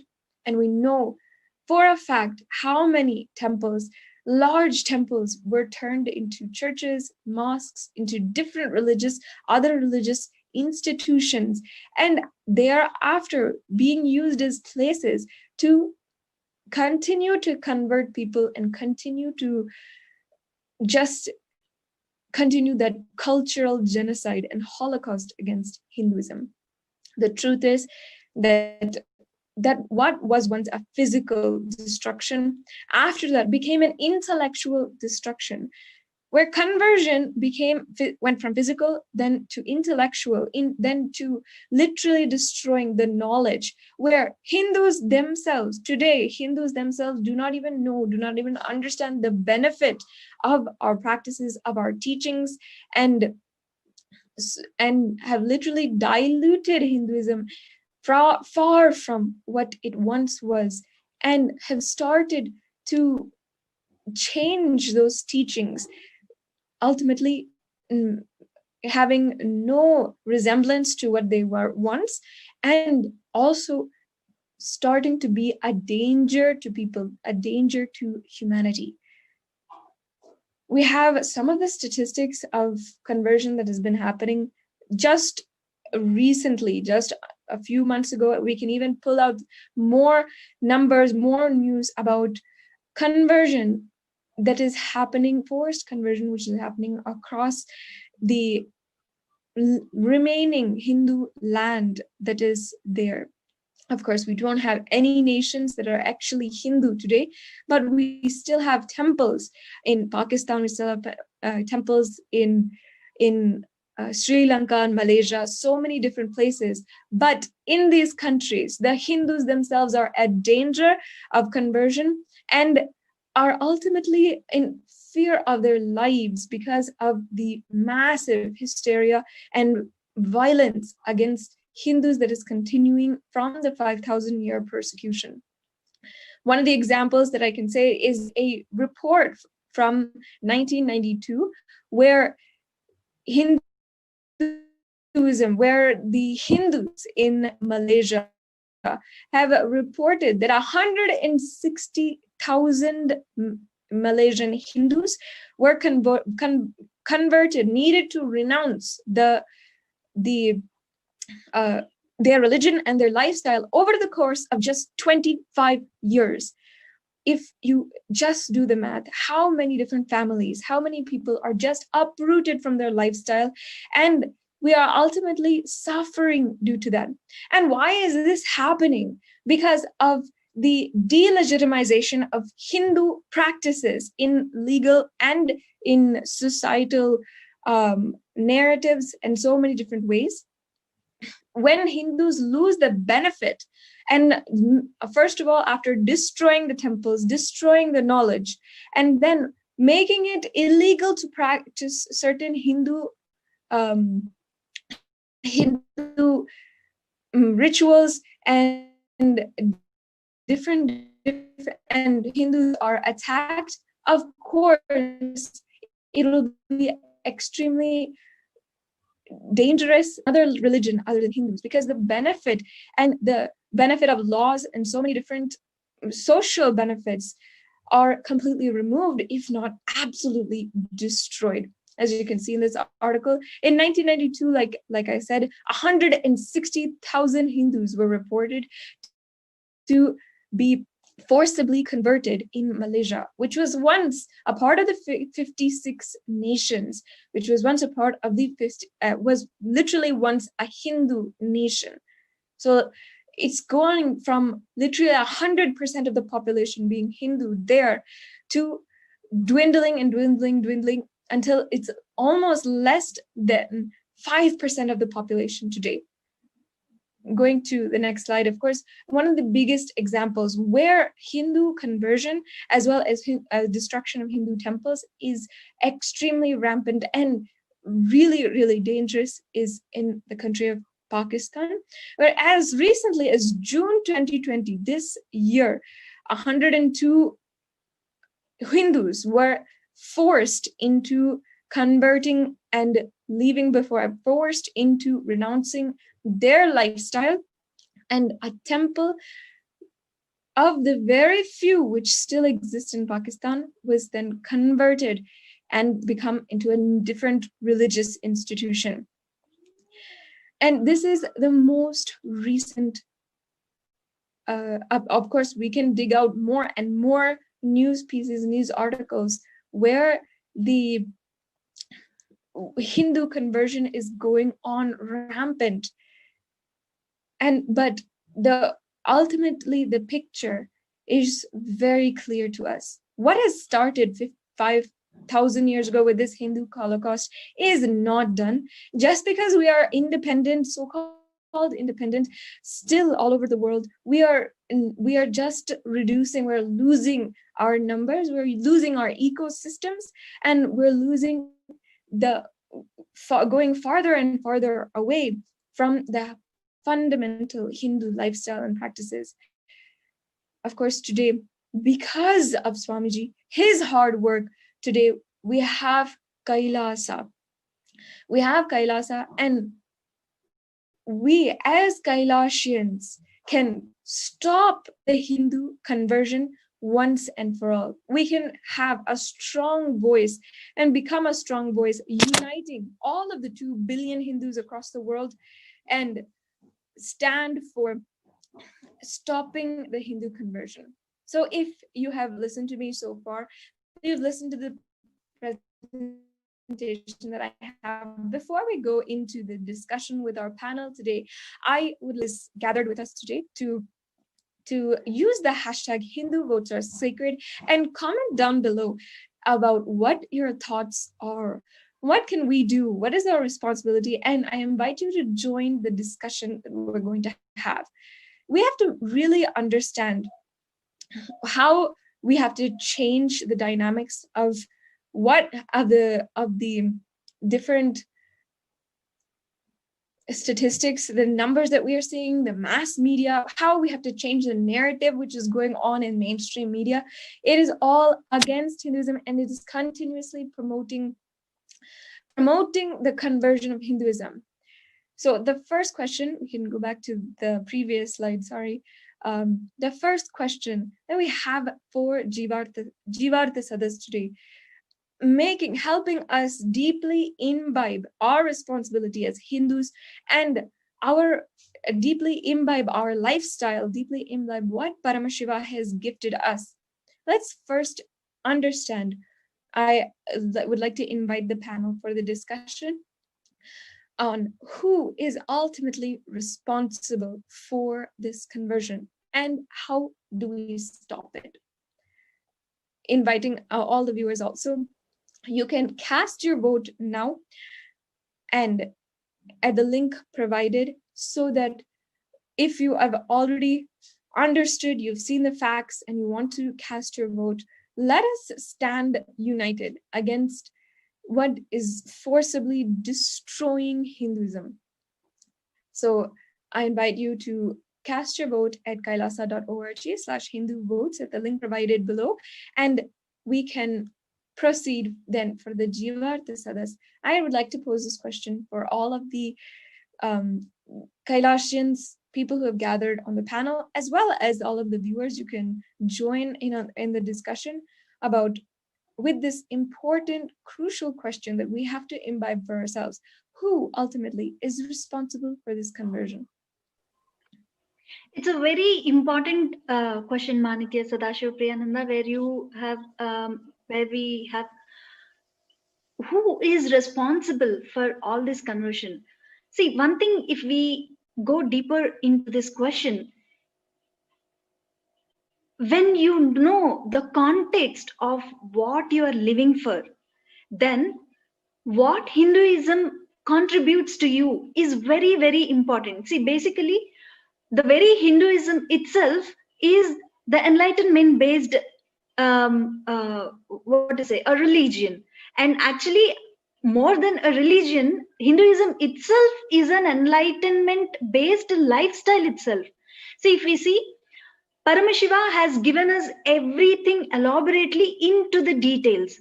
For example, starts from how you have to keep your hair, to how you have to wake up, how you have to walk, what kind of words you have to use, how you have to conduct yourself to shape yourself.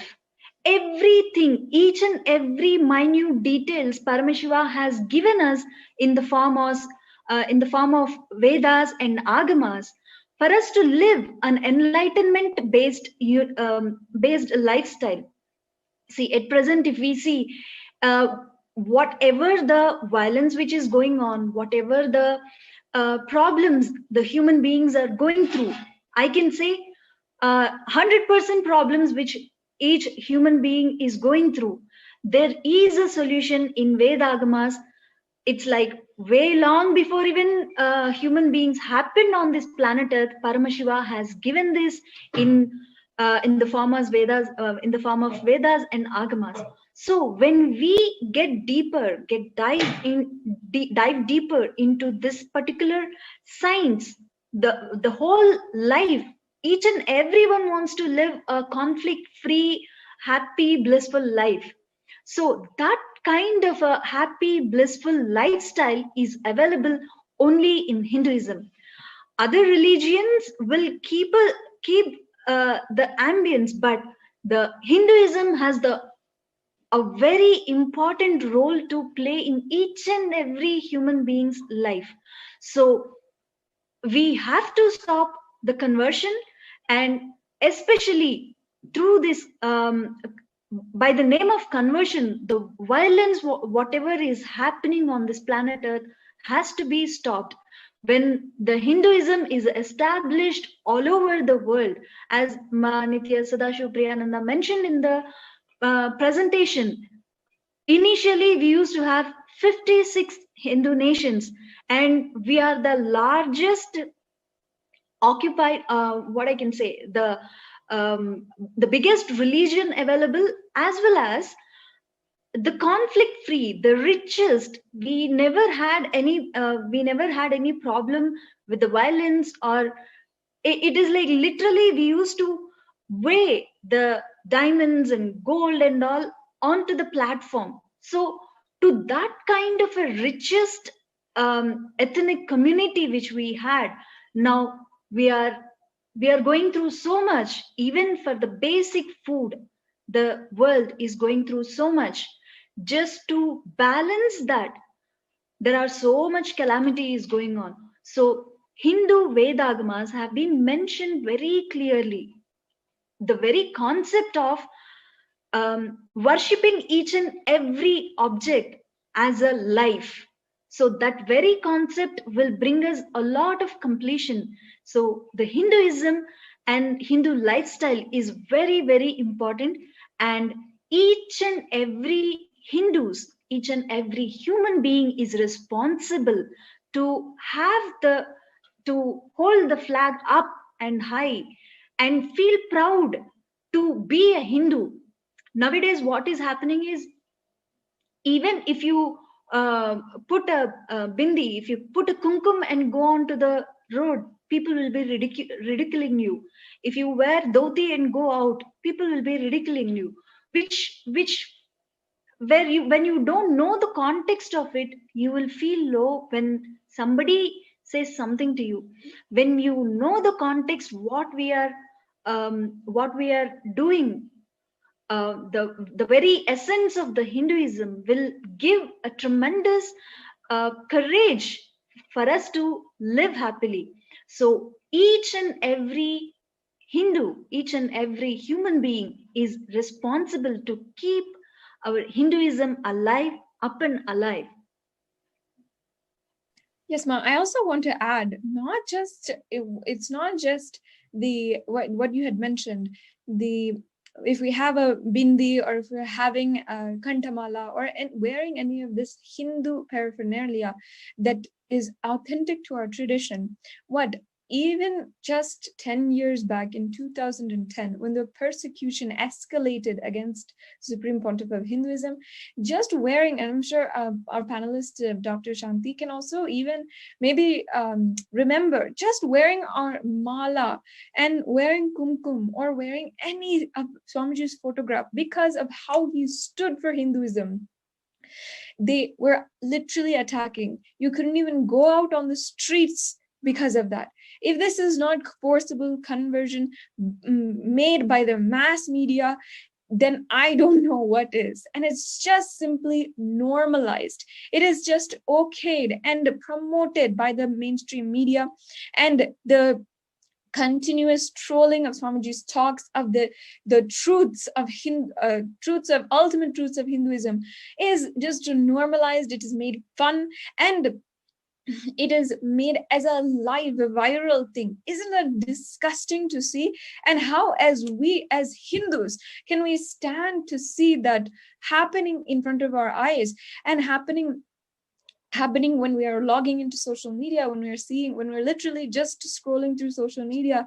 If we ourselves are not able to stand for it, then who is? It comes back to the question, who is really responsible for this conversion? Maybe it was forcibly put on us, and they destroyed all of the temples, and they literally enslaved us and destroyed us, not without a fight, however, but maybe they had literally enslaved the entire population, robbed the entire population 5,000 years ago. But today, Hindus still being the richest richest and most contributing Hindu population in the world, if we still are having conversion and if we're still not standing for Hindus across the world, not standing to end the persecution, not standing for the people who are literally sacrificing everything for reviving Hinduism, then it is our responsibility only.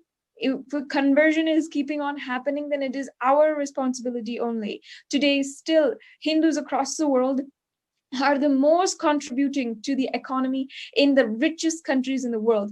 And in the field of the intellectual world, in the field of technology, we are literally the most contributing, most intelligent in every single university in the United States, which is or around the world even, which is highly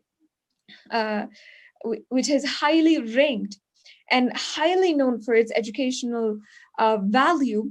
In each of those, Hindus are the top ranking people. People are people who have lived the Hindu lifestyle, are born from Tamil Nadu, are born from Hindu lifestyle, are the ones who are top ranking in the world, are the most intelligent. But are we not exercising that intelligence when it comes to our own religion, our own lifestyle, and what we have brought from? I can say just no. It is up to us Hindus to really make sure that we realize what our ancestors, what Paramashiva has literally gifted us, having been born from the traditions, from the lifestyle, the families and the gotras and all of the different lineages from Hinduism. Having been born from these lineages, it is our responsibility to realize that value and fight, stand for what our ancestors, what Paramashiva has given us. So inviting all of the viewers right now, if you follow this discussion, once again, you should cast your vote now at the links provided.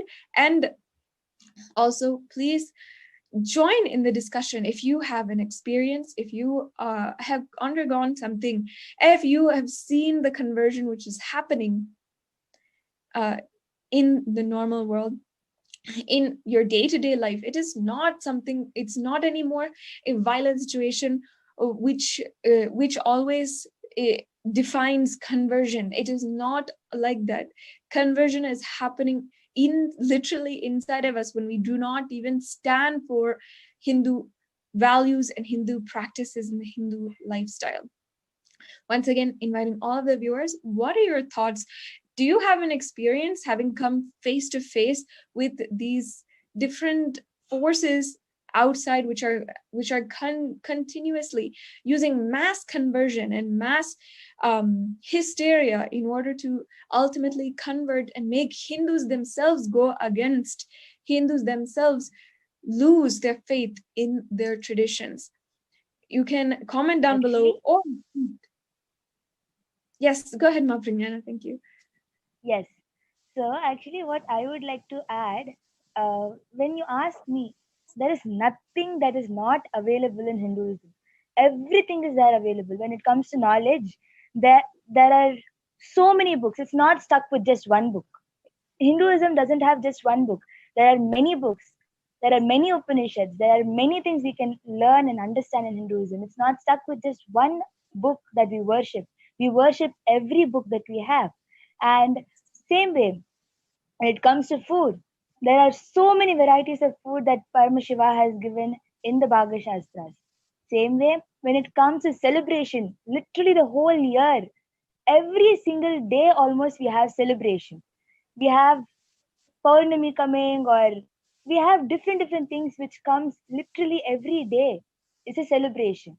And why will people have conversion, first of all? Because they want freedom, or they want to have a blissful life.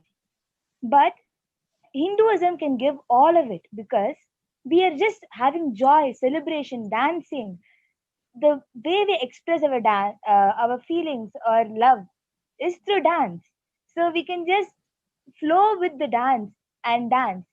And the joy is expressed in that way. Doesn't stop there alone. Literally, every single Hindu used to manifest various powers. Every Hindu manifests various powers, any power it comes to. If at all, just think, before a few years, there was not enough mechanism where we had so many scanners to scan our body and find out what problems we have inside our body. All of it was discovered only recently, maybe this century or the last. Before that, how were we living? How, if at all we had any problem within ourselves, how was it discovered? It was all because of power manifestation. So through the power manifestation, scanning and finding out what is there within you. How do you think we used to travel before all these airplanes and all were discovered? It was through teleportation. We used to manifest the power of teleportation. All of it got diluted because Hindus started leaving, not standing up for ourselves.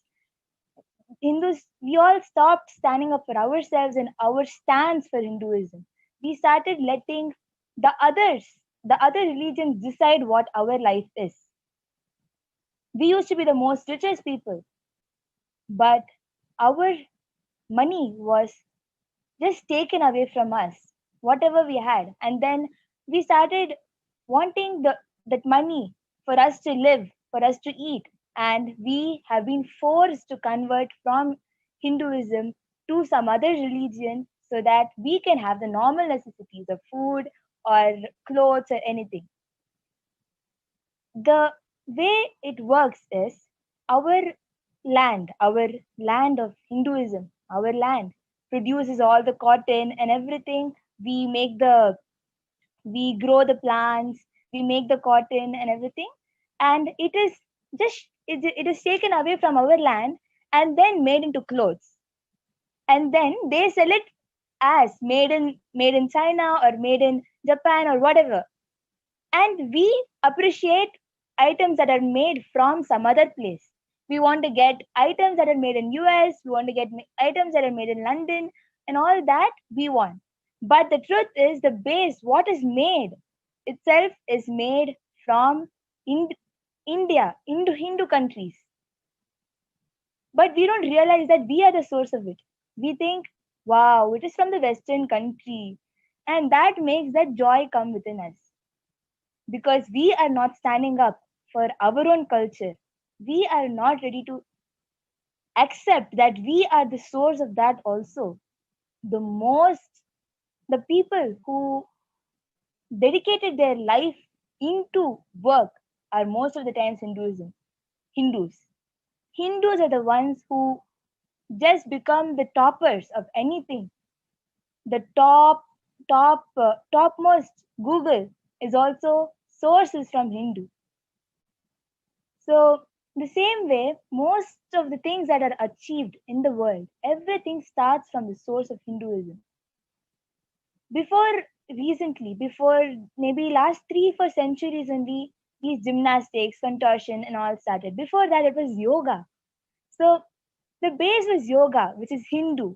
From yoga, all our whatever postures we do, each and everything had a meaning to us. They just didn't want us to understand the meaning. They didn't want us to have the meaning to it.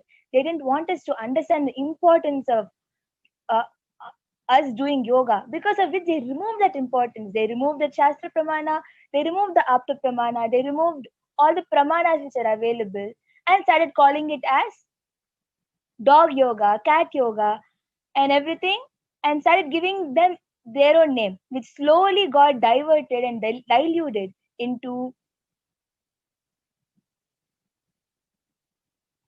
It slowly got diverted and diluted into gymnastic, contortion, and all of that. Otherwise, it was yoga with importance, with understanding how it is impacting. Yoga actually impacts us even with mental health. But they wanted to make both of it separate. Mental health and physically, just for our physical body, they made it as gym. They removed the quality of yoga itself from it and started calling there are so many places where I've read, they started calling yoga is not a Hindu thing itself. Yoga was discovered by Muslims and Christians. It became like that. It became like the yoga itself, which is obviously a Hindu ritual. Yoga is a ritual in Hinduism, which became like gymnastic and contortion and gym and everything, and it doesn't have the meaning of yoga anymore. Power manifestation also. If you ask a kid now, they will want to become a Superman, or they will want to become something they watch in the TV. But their logic itself says clearly that it can only be seen in the TV. I can't fly around, or I can't go inside the fire, or I can't throw fireballs. They know that. It's because that's how they're grown up, which is not the reality. The reality is that Hindus manifested each of those powers. Each and every Hindu had the power of seeing someone and finding out what problem they have, what medicine is supposed to be given to them. Their body knows how to mix and match fruits and heal themselves, or herbs. We lived only with herbs and fruits and all the natural stuff. We never had these chemicals mixed together and made into a tablet, and they were never fed that. Only now all that is even needed because it is existing now, right? So we'll just dump all these medicines inside us if we're not feeling well. Why can't we just take pills and reduce our depression? All of this was never even possible in Hinduism because Hinduism never even had a reason to fall into depression. Why then? Why should someone even think about making pills or making medicines for depression? Because Hindus never had depression. Slowly, when other religions started coming up, people started falling into depression, and because of that, they had to discover a medicine for depression, and that is why depression drugs were discovered. And then people started putting in those pills, and then that causes more other problems. Putting in those pills causes other issues. That is why in Hinduism we have the Ayurveda, which is made completely with herbs and with fruits and vegetables and naturopathy. Everything is made with these. So I would recommend you to go and vote. Keep all these in mind. Go vote. Your stance for yourself and for Hinduism. There are really important topics which you have brought Ma Pragnana. As you said, the very important thing, which is power manifestation, is available only in Hinduism. So even if we see the first plastic surgery done by a Hindu, so any field which you have which you see, Hindus are the most contributing people. Hindus, even the brain grooves of Hindus are much more higher awakened than any other. We have Dr. Shanti in our panel, where she's a doctor. The other day when I was speaking to her, the way the birthing process, when she is telling, even to invite a being onto the planet Earth itself, only through chanting mantras, and when we give that conscious birthing process happens, the divine beings happens on this planet Earth. So I invite Dr. Shanti to give her experience of giving the birth consciously, and what kind of a beautiful science exists in this Hinduism. Nithyanandam, and thank you, Ma, and the whole panel for giving me this opportunity to participate and share my thoughts in the Jivartha Sadas. The science of conscious birthing and painless delivery, Swamiji has given the science in a way that we can practice in our day-to-day practice today, in our day-to-day life, as in pregnancy care program, where the parents are guided much before conception, called as the preconception program, the conscious conception program, where the samskaras, the engrams, the biomemories are cleansed. Actually, scientifically also, when we take the spermatogenesis, the period is 90 days. Exactly here in the conscious conception, we tell the couple to prepare for 90 days with the physical preparation in the form of yoga, completion process, and mantra chanting, and the diet. Actually, they go through the Nirahara Samyama, where the whole detox of the body happens, the physical detoxification. And then they plan and conceive. Actually, Swamiji also has given a mantra to be chanted by the couple. So actually, it is given in the Garbhopanishad and all the scriptures which Swamiji has shared with all of us, that in the earlier days, which was a day-to-day lifestyle, the practicing lifestyle, the couple would plan what kind of child they need to have, whether the child should be in the path of spiritual science or should be a grihastha, should live that lifestyle of Veda Agamas, all that they would plan and they would discuss with themselves, bring that cognition in them through these practices, and exactly they would conceive and have that child.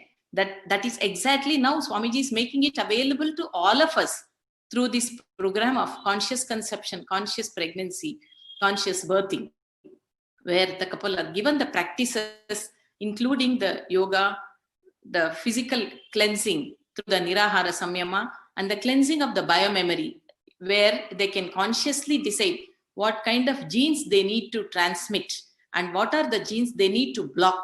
If there is any genetic disease running in the family, through this conscious conception program, they can consciously decide not to pass on these genes to the next generation. Apart from that, the biomemory, if these practices, conscious practices, are not practiced by the couple before conception and during conception, by default, all the engrams, all the samskaras are by default transmitted to the baby from the mother. The powerless patterns, engrams, they just become part of the baby's body.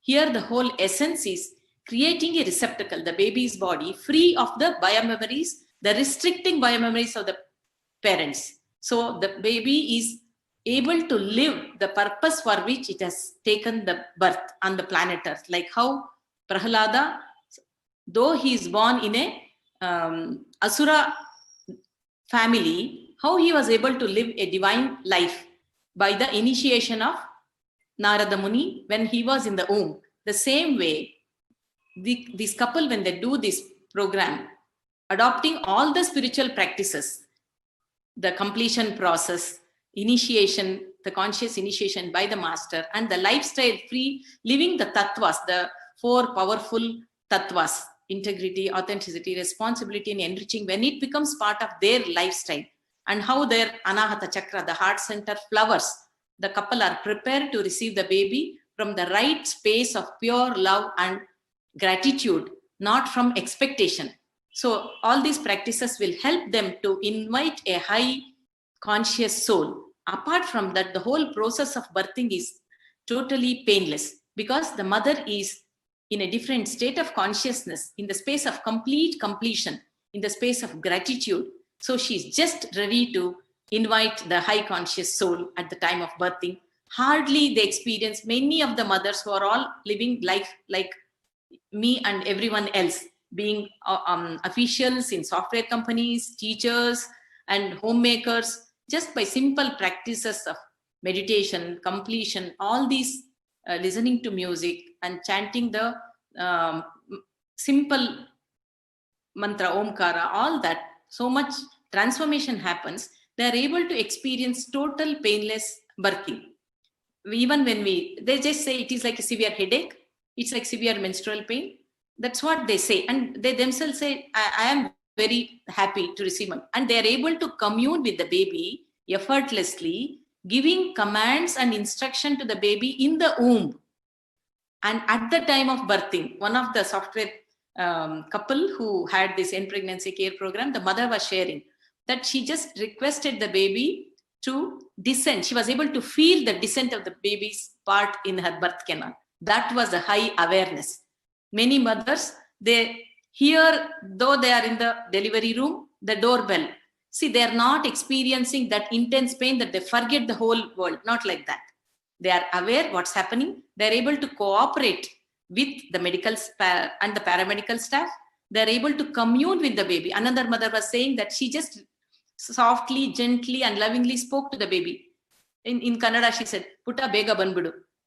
Neenu tondre madkobeda, nangu tondre." That means, kid, please come out. It will be good for you and for me. Let us not trouble, don't strain yourself. That's it. Hardly there was any time even to shift her to the labor room. Like, similarly, many, many mothers, even our devotees and others who have had experienced this conscious pregnancy and conscious birthing program have shared the lot of blissful and amazing experiences. Like this, not just in one, I am sharing one aspect of the best that I am practicing, one of the best things that can happen to humanity. Any field we take, for example, how I am introduced to me in Sanatana Hindu Dharma, in the way the Veda Agamic life is, you are divine. Like Tattvamasi, Aham Brahmasmi. And I am introduced as Amritasya Putraha. I am the child of immortality. I am introduced as the most powerful being. I am never told you are a sinner. You have done something wrong. You have to go through. Here, the Prayaschitta in our Hinduism, it is the Prayaschitta which has the highest place. For example, Valmiki, though he was a hunter, how he became a saint. So it is not that we have to go through, suffer. No, our conscious decision. When I realize that whatever I have done in the past is not good for me, my decision can make me manifest whatever I want, the life that I want, without much struggle. Just the conscious, sincere decision can completely shift. I don't think it is available in any other, as an option in any other religion. So the introduction, how I am introduced to me, the highest introduction, you are divine. And you have the highest possibility of anything you want to manifest. The lifestyle you want, you can manifest by your conscious decision.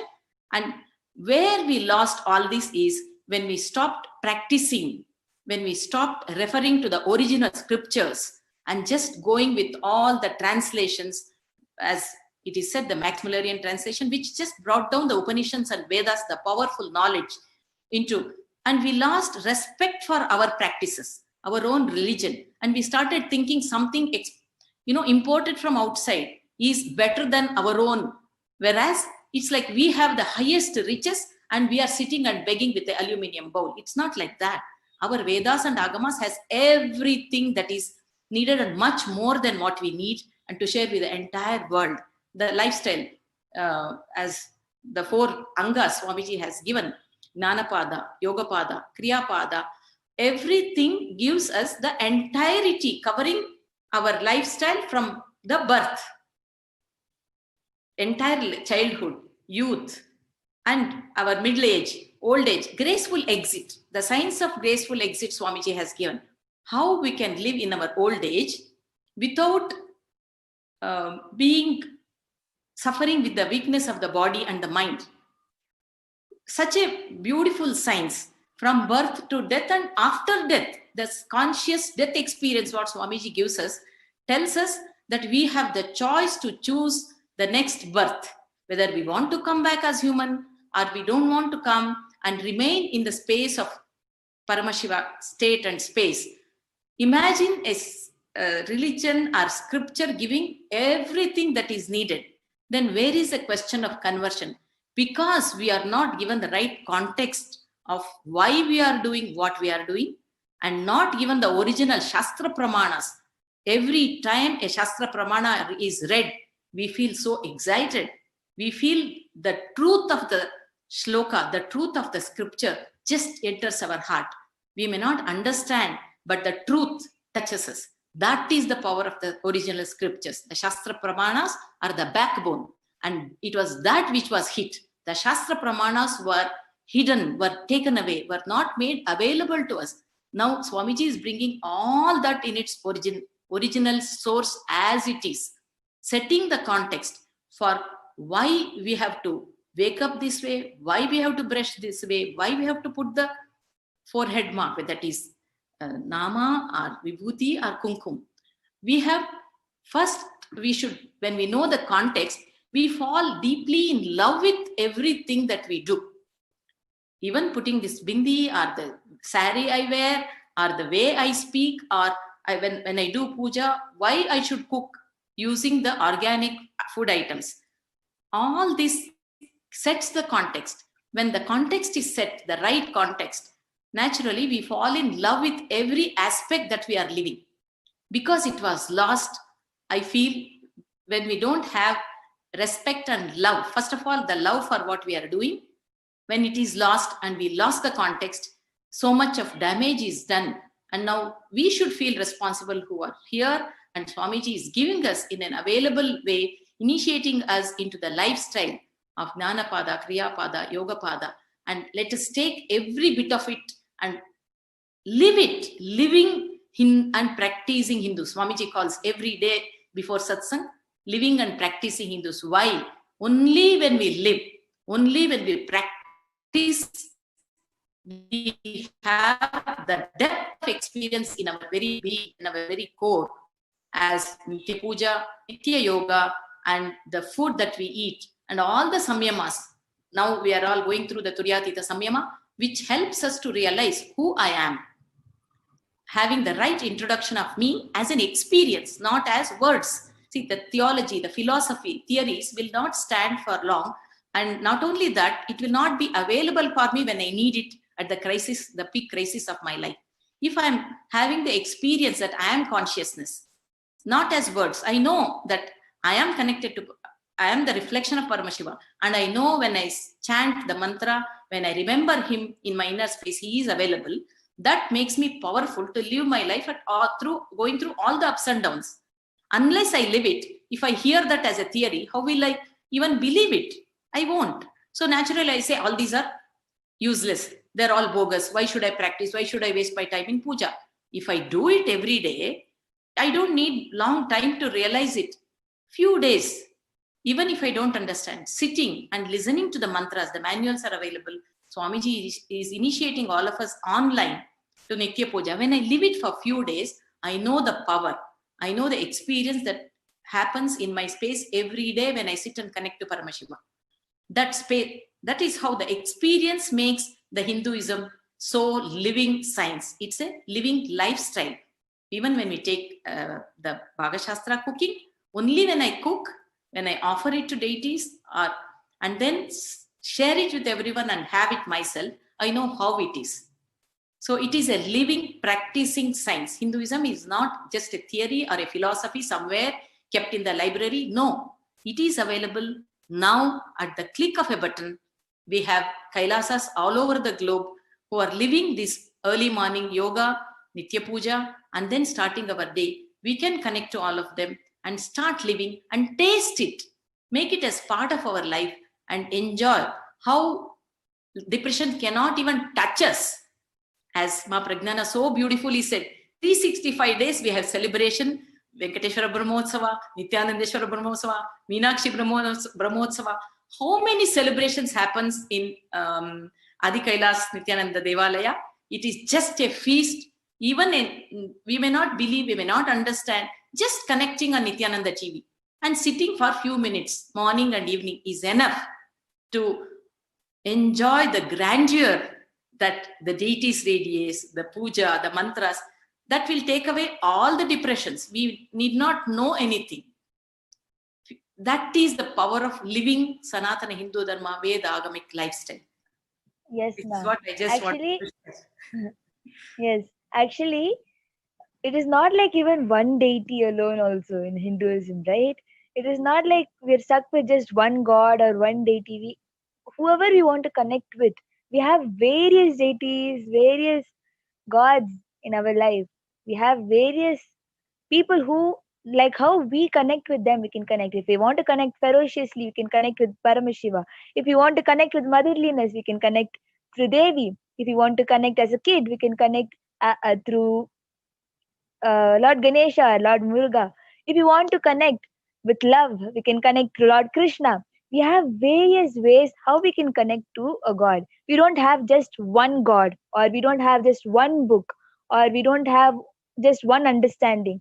And the concept of sin itself is not there. We always have a way we can get back with, align ourselves back to integrity. It is not like if at all you speak to somebody who is not in your religion, it is a sin. It is not like that in Hinduism. It is very easy. We can align ourselves back to our path because our goal is enlightenment, and Hinduism gives us that. It is really amazing points which where Ma Dr. Shanti and Ma Pragnana as shared in this panel. As see, basically when we are kept away from our source, our origin, when the shastras, when the shastra pramanas are not given to us and kept us away from that knowledge, so when we lost the context, then everything in our life is being lost. So we have a viewer on the Facebook commenting, Devi Karanima, she says, yes, truly. Swamiji and Sangha was trolled continuously, but we all stood with courage because we protected Dharma and truly definitely prevailed. Yes, Devi Karanima, you're true. And not only our Sangha from past so many thousands of years, our whole Hindus got persecuted very badly, and we have lost our lots of scriptures in the persecution, like Takshashila. The whole library got burnt. Like this, there are lots of persecution which had happened where we have lost our origin. We were kept away from the origin of us. So which brought us where we think that we don't have something sufficient to lead the day-to-day life. But our Paramashiva, our dear Paramashiva, did not bring us down to the planet Earth to just live a normal human life. We are actually living divines, walking, talking on this planet Earth. That is how, as Dr. Shantima quoted, Amritasya Putra. So the very existence of us is so much importance is there. So the only human life is just to experience that higher reality, higher consciousness. So when we have this kind of a freedom, as Ma Pragnana was saying, so many deities available. It is such a freedom even to connect with anybody, even to play with anybody, even to power manifestation, anything. It is such a freedom to live as Hindus. When we have such a freedom in Hinduism, why do we allow the conversion happens? On the name of conversion, for example, if we take a love jihad, just by having, see, any human beings do expect kind of a love, but the other religions take that need into they literally blackmail and take us and convert us into their religion as well. It is not, it just don't stop with the conversion. It leads to violence. The day when we know we have done the mistake, there won't be anything which will be left in our hand. That is why this is the as in the initial presentation where Ma Sadashiva Priya told, we had 56 nations, but at this point of time we have only Hindu nation, which is Sri Kailasa. It is a really important for us to look back and think back and stop this conversion happens. This is the Hinduism is the only religion or the lifestyle which will give us a freedom life, a life with so much of freedom, and so much of the very context is enlightenment. So kindly, the viewers, whoever is watching through YouTube, Facebook, and other social media platforms, please take this opportunity. And this is the important time where all our Hindus stand up and vote your own rights. So let us stop the Hindu conversion, and each and every of your vote. Yes, Ma Pragnana, please go ahead. Actually, I wanted to share one incident from Swamiji's life. Swamiji had shared a while ago in one of the satsangs that there was one time when there was a group gathered and Swamiji had gone to see what was happening then. So it was where looks like a Christian had two deities. One was of Lord Krishna and one was of Jesus. So what he was doing was he was taking the deity of Krishna, he was taking the deity of Krishna and he put it inside the water. And Krishna sinks and goes off inside. And next, he takes the deity of Jesus and puts it in the water. And Jesus floats in the water. So both of it looks like it is a metal deity. So what happens? Swamiji, being the tasty person who he is, he goes in front of everybody and tells, okay, I saw this, but now we will use fire. You can put fire on Krishna and put fire on your God, Jesus. Let's see what happens. And they did not agree. They did not want to do that because, of course, Jesus was made of wood and Krishna was made of metal. So just using wrong logics without even giving logical reasoning to what they're doing, just make it look like it is. They just make it look. They convert us, making it look like Jesus is the superior God because of which he's floating, and Krishna is not a superior God because of which he's sinking. And because of that, come and become part of our religion because our God is superior. That is one of the things. Then there are more things like they act as if someone lost one of their kidneys and is able to not even able to walk into the stage, and when they come into the stage, just with praying to Jesus, their kidney gets healed just like that on the spot. Their kidney gets healed and they're able to walk, and they walk around, run around and show. But they don't give they never give the proofs that really that person's kidney is having a problem, and that really that person, medical proofs are not that. They just show as if that person really had kidney issues, and that person is made to walk on the stage, not even able to walk on the stage because they have to come in wheelchair. Whereas after their prayers, it works and they start walking on the stage. Actually, if you see, the only religion that has powers of healing itself is Hinduism. Just with one blow, healing happens, and it is real healing. Anybody for healing, you will just see that your body will get healed and all your problems will get healed. But they will not give the challenge to everyone. Whoever wants to get healed can come to me. They will not be able to declare like that because it's all already planned beforehand, right?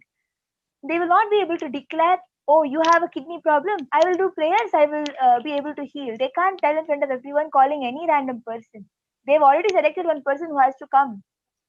It is not like they call any random person up. So this definitely shows us,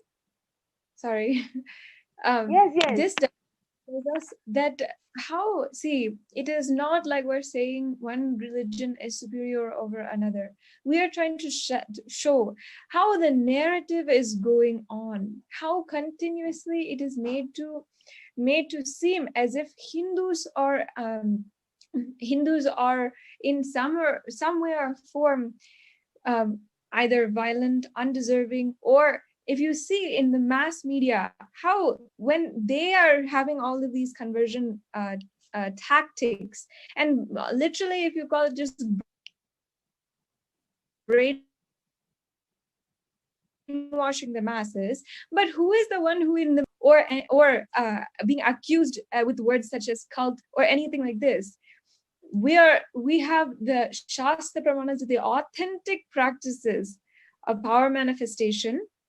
However, that is being completely twisted around. That is being, and the entire narrative is going against and ultimately leading to Hindus being converted. Hindus, literally, we are dying in the numbers in our very practice. I also want to point out that in the mainstream media, and we have a slide which shows a few examples of the narrative which is going on, showing that actually what the whole media is completely reversing the entire story and showing to the world as if the people who are actually the victims are pursuing some kind of attack or are brainwashing another person. For example, the actual true cases of the love jihad, which has happened, which have so many different cases in the states of Kerala, in Andhra, in so many different places.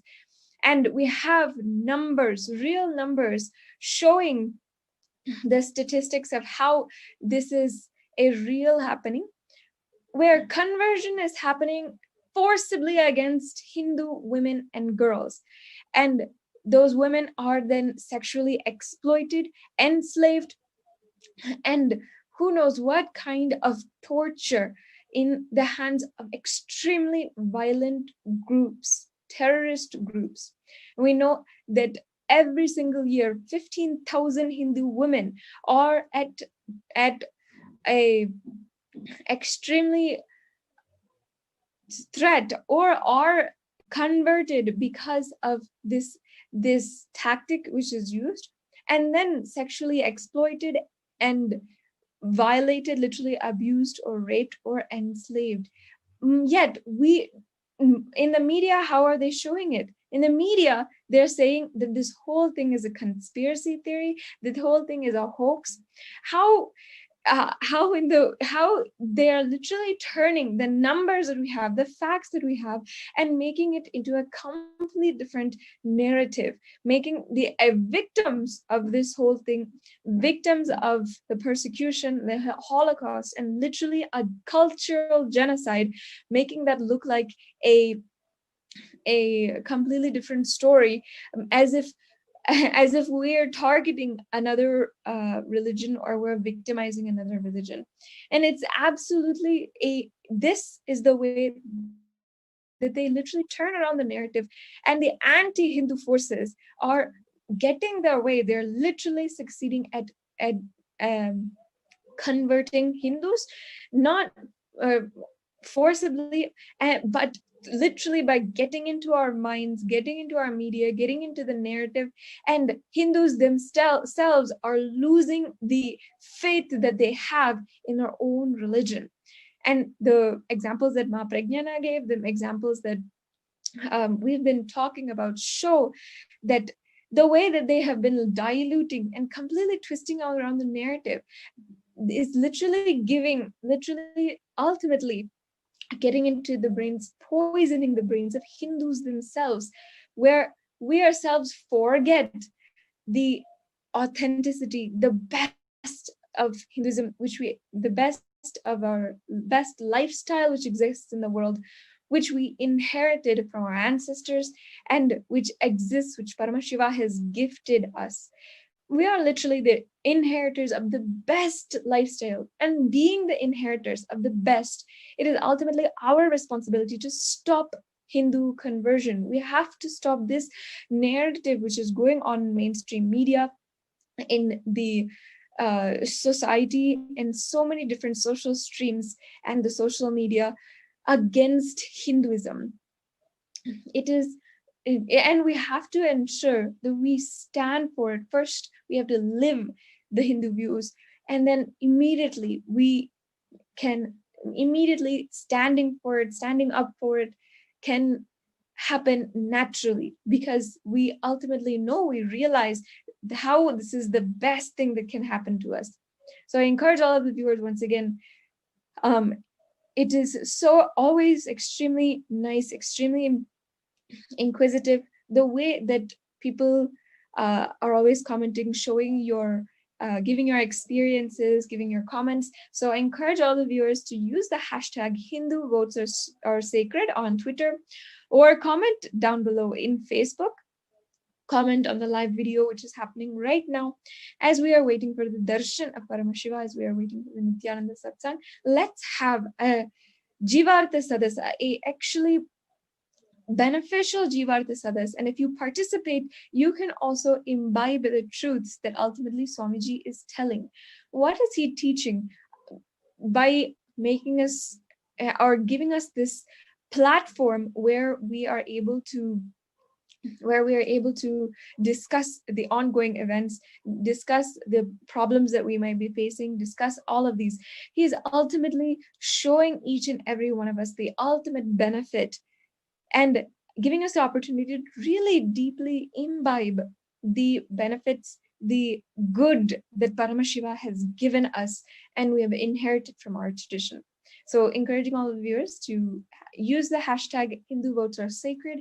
And if you are convinced, if you do not need to be convinced anymore, go ahead to the link provided below and cast your vote now for if we should stop Hindu conversion, which I think the natural decision for any Hindu, a responsible Hindu, is we should, and we are responsible to unite all of the 2 billion Hindus across the world and stop this rampaging, extremely crucial Holocaust, which is still happening.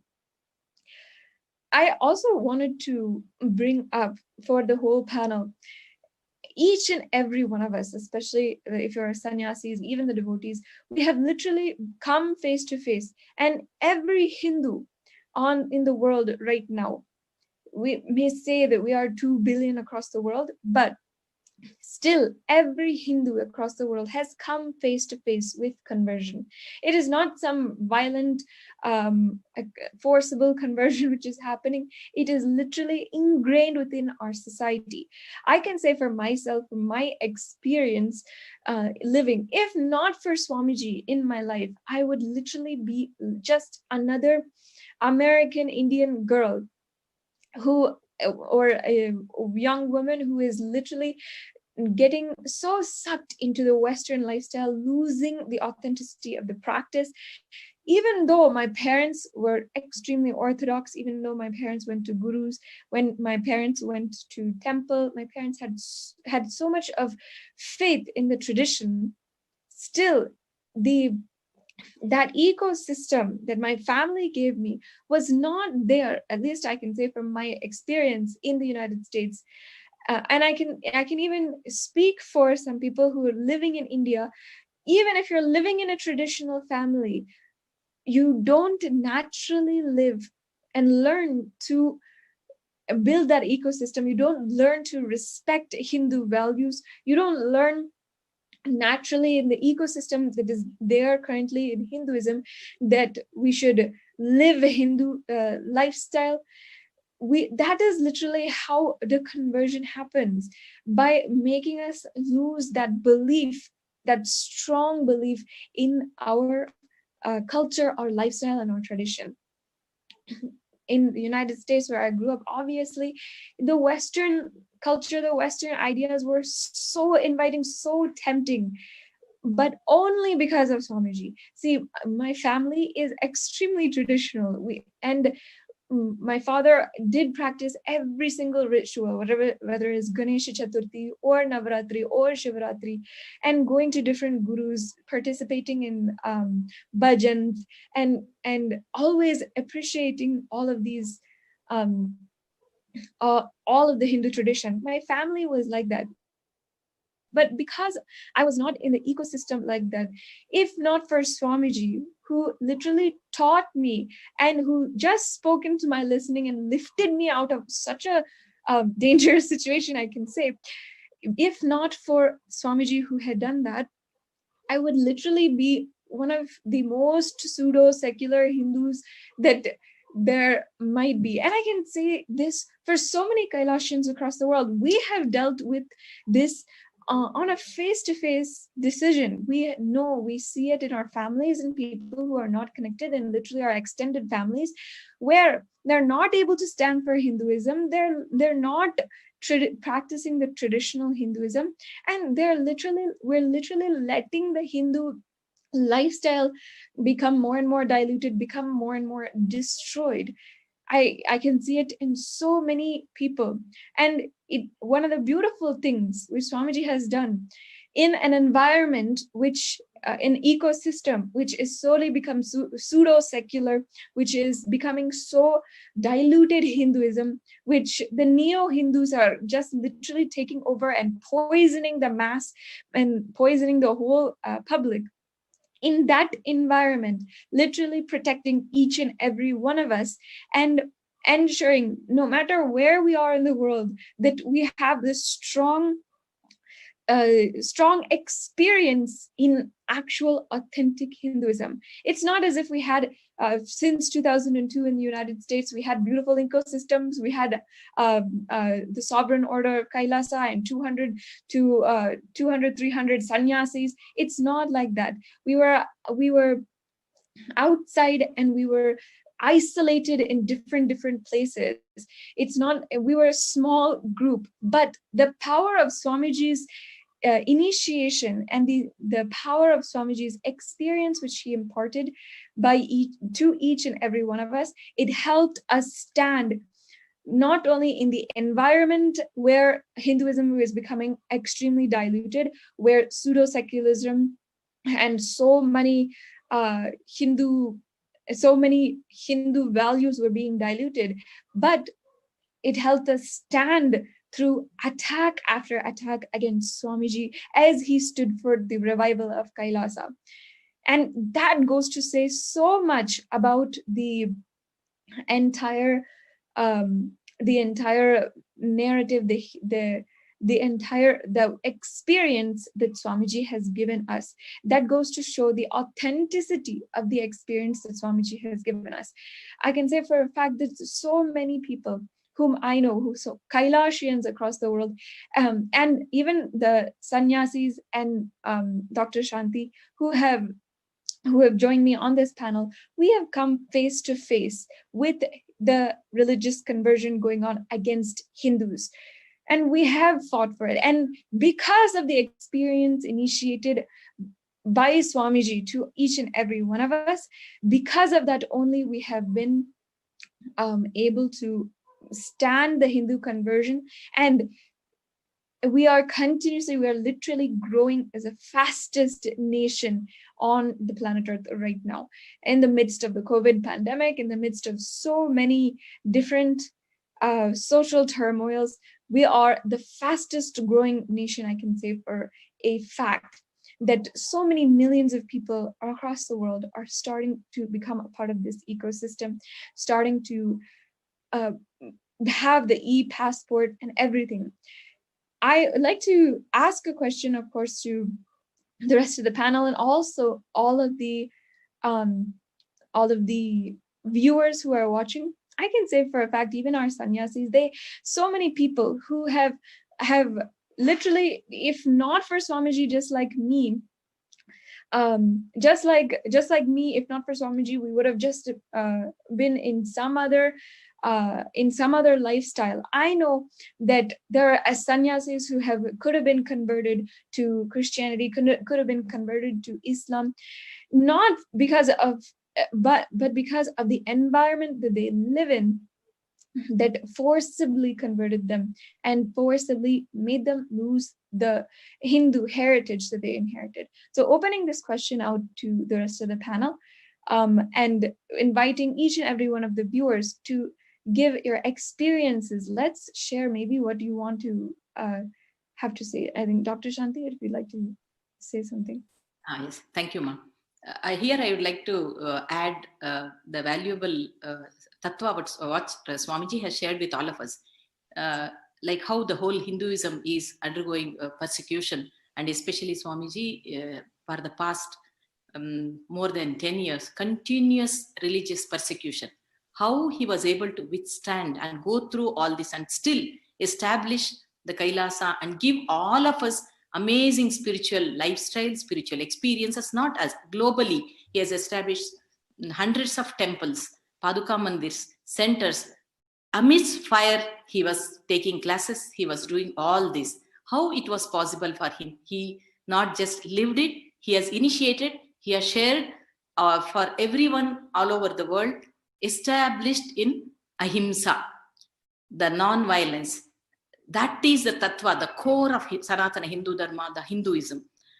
That we not just exist, we not just respect, we not just tolerate, we are comfortably, harmoniously living, cohabiting with the whole ecosystem, whether it is the plant, the relating with the trees, the water bodies, sea, river, animals. When it comes to every house, if you see now, it may be rare in towns and cities, but in village, I see in my own village, the cat coming and sleeping on the dog. There is no fight, and the hen also will be moving around. There also, the non-violence that we carry inside is reflected in our ecosystem that we live.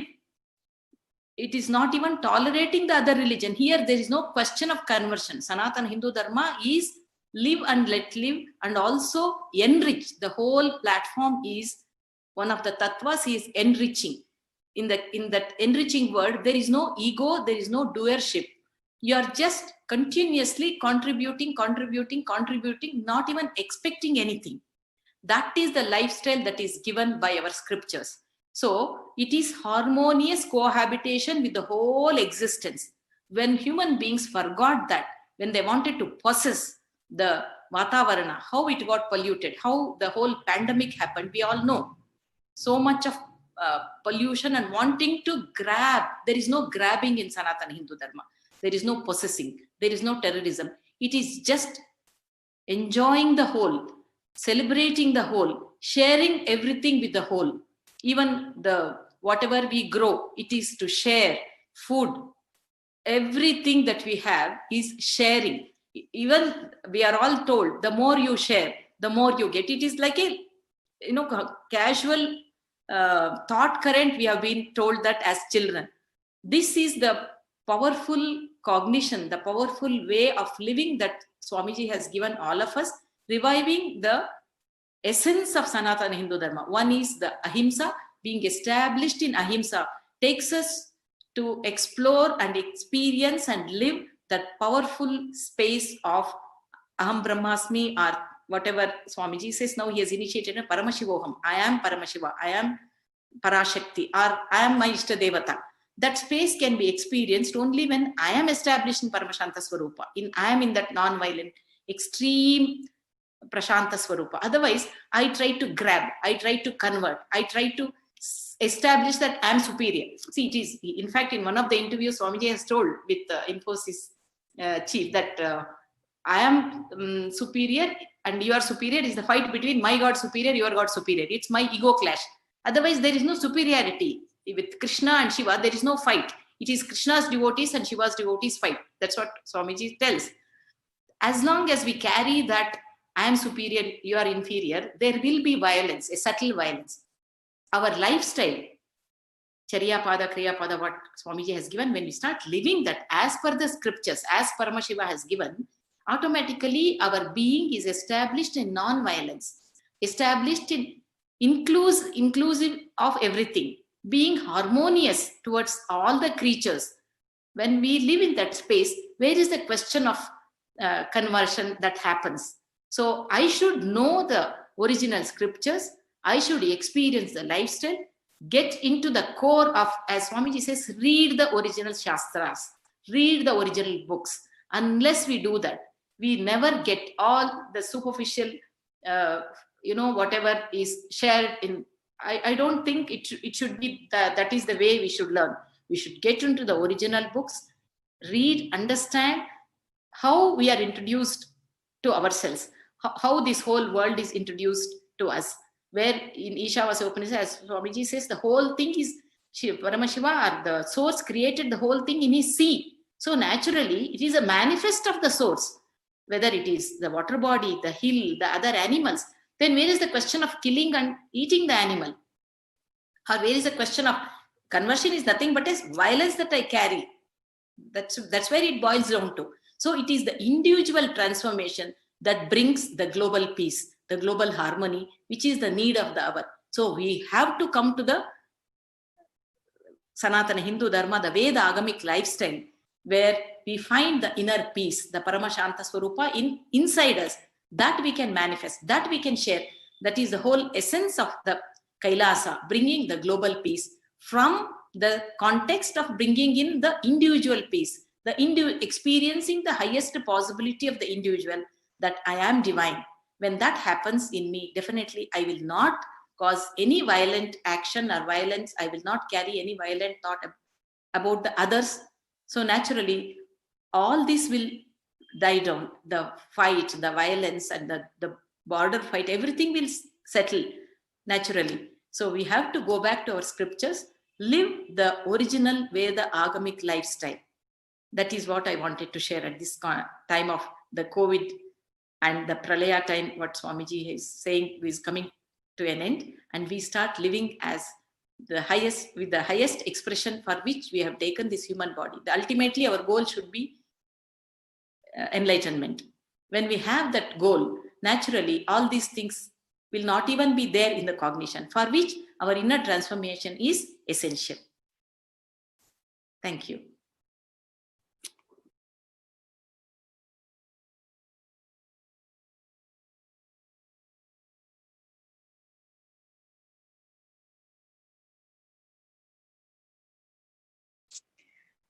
Yes, Ma, that is actually a really fundamental, down to the basics point which you made. Ultimately, due to our non-violence, only the people who have that inherent hatred or whatever it is, due to whatever violence, who have the violent thought currents, they ultimately take advantage of our non-violent basis, our non-violent fundamental cognition, and our non-violent approaches, methods, even in war.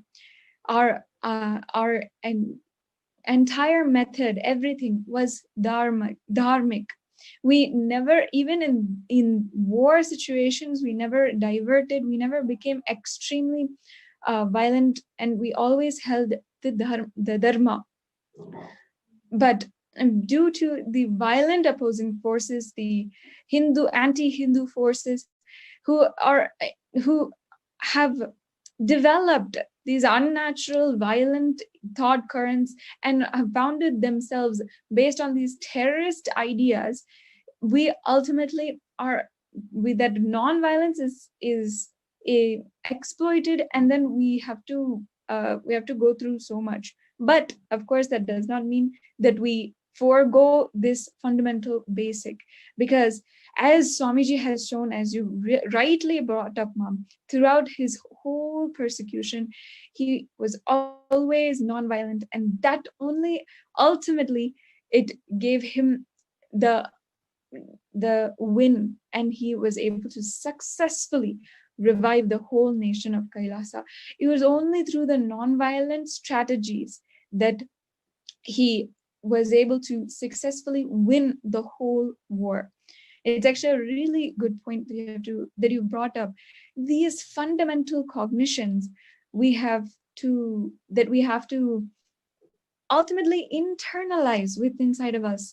When we internalize that, then we should understand that, then we should live that, and then these problems, the decision that we have to make on, for example, should Hindus stop the religious conversion or take any precautions for the religious conversion, it becomes literally a simple decision for us.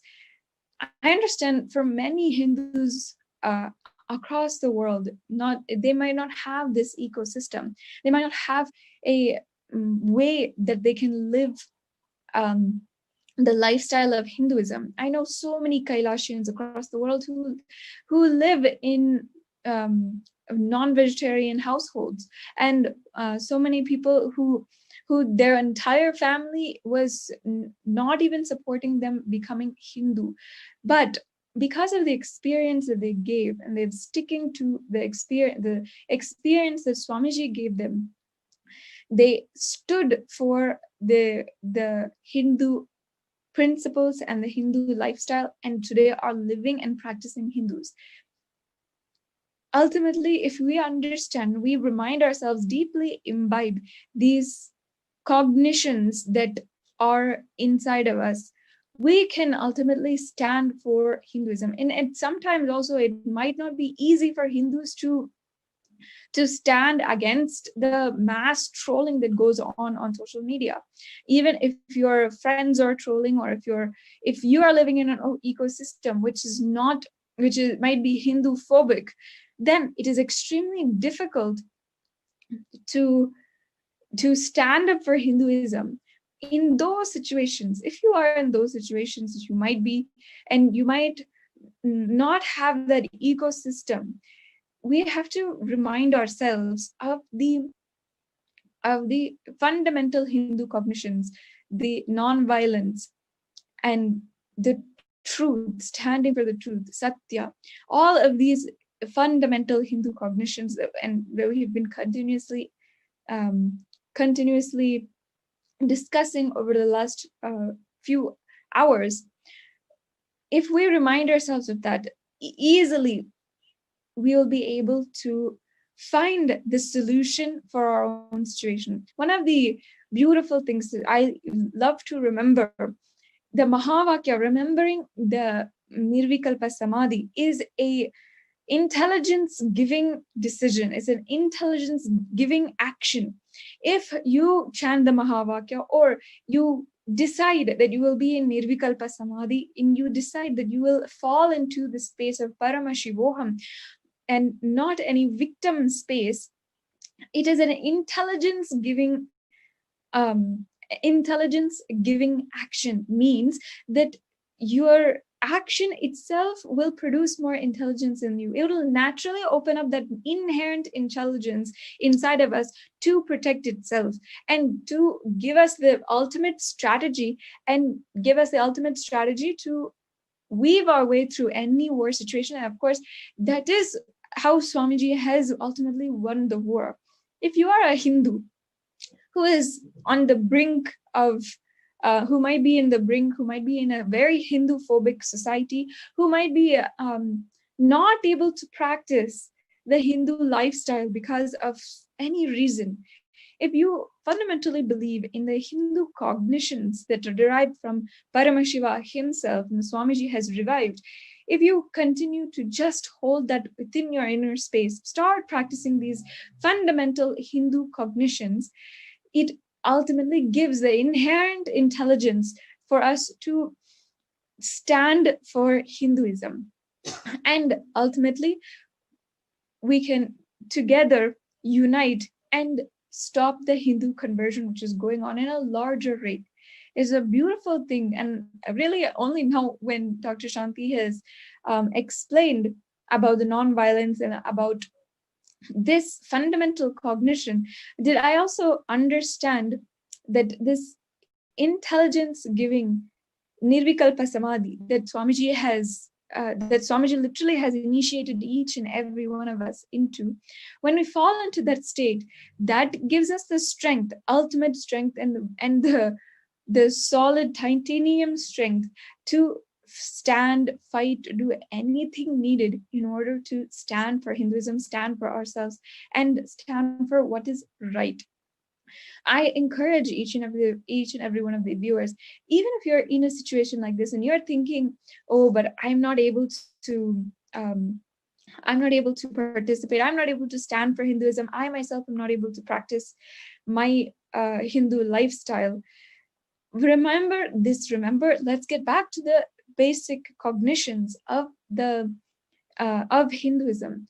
We should remember that the inherent non-violence in Hinduism, not only are we the inheritors of the best of the sciences, the best of outer world sciences, whatever it might be, mathematics, science, architecture, whatever it is, we are inheriting the best culture and tradition in that form.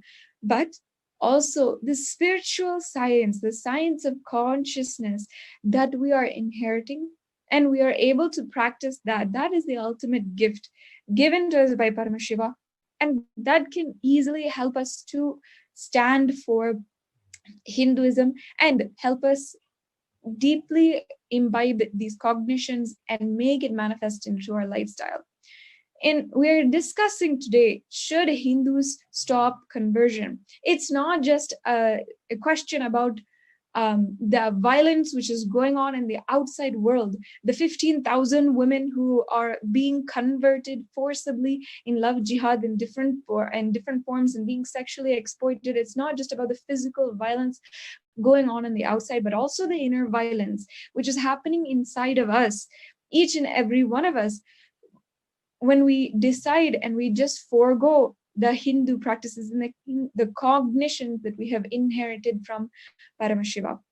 Really, I feel that this cognition has helped me deepen the understanding I have, also not just about why we should be stopping conversion in against Hindus, but why we should be standing for Hinduism, practicing Hinduism continuously. It is not just something for Hindus, not just for the 2 billion people across the world.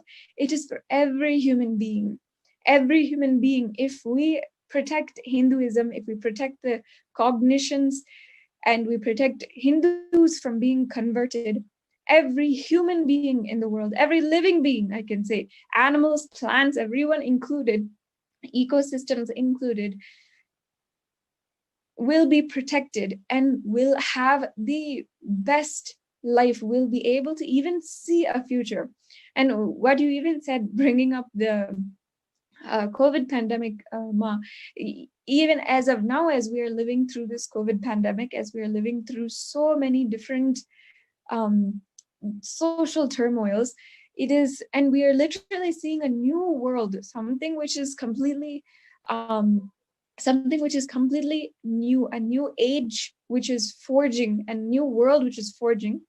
As we are seeing that, it is Hinduism which can only survive and decide the future, decide our life, and decide the future of the whole world itself.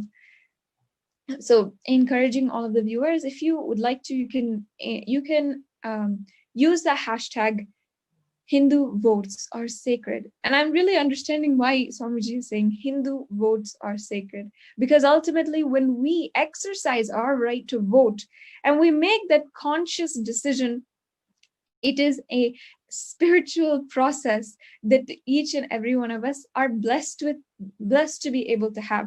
When we make that conscious decision and we do the Jivartha Sadas on each and every one of these topics and each and every one of these major issues, we ourselves deeply imbibe the powerful cognitions of Hinduism, and those sacred sentiments are more and more deeply ingrained within inside of us.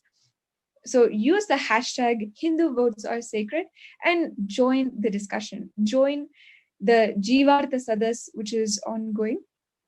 And you can share your experience, and you can share your experience if you have been through something. I understand Hindus across the world, we have been through the worst persecution, not only our ancestors, but even today. Share your experience, join the discussion, and let us together help each other deeply imbibe these powerful cognitions from Hinduism. Let's join the discussion, and let us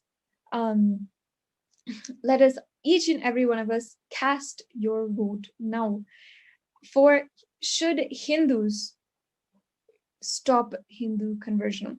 And at the link provided, you'll have a different questions that you can answer, and different questions where you can cast your vote today. including some of the questions which we have already addressed, like, is puja necessary for Hindu lifestyle, or should Hindu temples be controlled by Hindus? These are different issues that we've been discussing over the last few weeks since Deepavali, and we have been presenting the facts, the figures, and helping each and every one of us make a conscious decision. And it's not just a vote, it is our lifestyle decision. And across the world, 2 billion Hindus who make a conscious decision to stand up and to vote and come together, unite for this equal purpose, is an extremely powerful thing which Swamiji is doing, and which he has created the platform for. So inviting all of the viewers to vote now. I also invite all of the viewers that if you're joining us and you are waiting for the darshan of Paramashiva, and you're waiting for seeing the form and seeing the form which literally liberates in itself, just having the darshan of the form. If you're waiting, Satsang will be starting soon, and stay with us, join in the conversation, and let us wait and let us have a beautiful discussion, prepare ourselves by deeply cognizing what Swamiji has been revealing, and get ready for the Nithyananda Satsang, which will be happening very soon. Today, Swamiji is going to be coming live, and he is going to be addressing each and every one of us, blessing us with the divine darshan. And so stay tuned and be involved in our discussion. Let's prepare ourselves and get ready for the Nithyananda Satsang. I also invite all the viewers who are joining with us and who might be tuning in for the first time.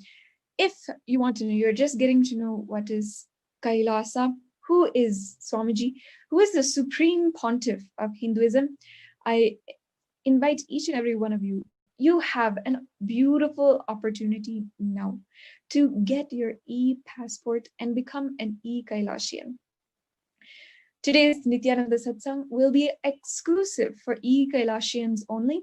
So you can head over to nithyananda.tv and ensure that you are signed up for your e-passport so that you can see the address of Bhagavan, of the Supreme Pontiff of Hinduism, and have his darshan be just as blessed as each and every one of us.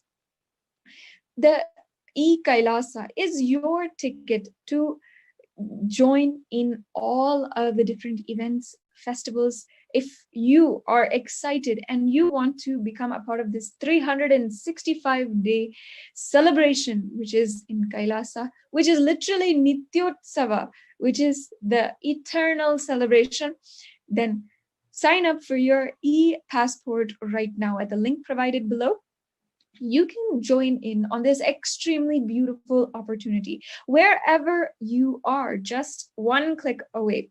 And it does not require you to move anywhere. It does not require you to be anywhere. Whoever you are, whichever background you are, you can start your super conscious breakthrough and start giving yourself the breakthrough that you want in your life. Beautifully, Swamiji says that Hindus are gifted with the knowledge where even if you are wanting to get a job, make your career, build relationships, or you are working for super conscious breakthrough itself, you're working for nirvikalpa samadhi, or you're working for having and achieving the ultimate state of enlightenment, whether you want those material items, if you are literally paying for food with food stamps, or if you are wanting that ultimate experience, that priceless experience of nirvikalpa samadhi, this Kailasa is the solution for you. And Swamiji is giving solutions for you. So inviting you to sign up at the links provided, e-Kailasa to become a part of KAILASA and get your e-passport. Become an e-Kailasian. This is the digital nation, the largest digital nation, a Hindu digital nation, which is working for the super conscious breakthrough of humanity. If you want to join in this extremely glorious, beautiful opportunity, sign up now. And of course, after you start this journey, you will never look back. You'll literally see yourself completely transformed. Start to realize what you have always wanted. It's just as easy as signing up now and get your e-passport. And if you have not yet voted, you can vote at kailasa.org/Hindu votes at the link provided, and vote on the ongoing discussion that we have been having on our Hindu vote, or should Hindus stop the conversion? Sorry about my words. Should Hindus stop conversion? This is an extremely crucial topic that we've been discussing. It's not just about any other people. It's not about anyone. It's about you who is watching.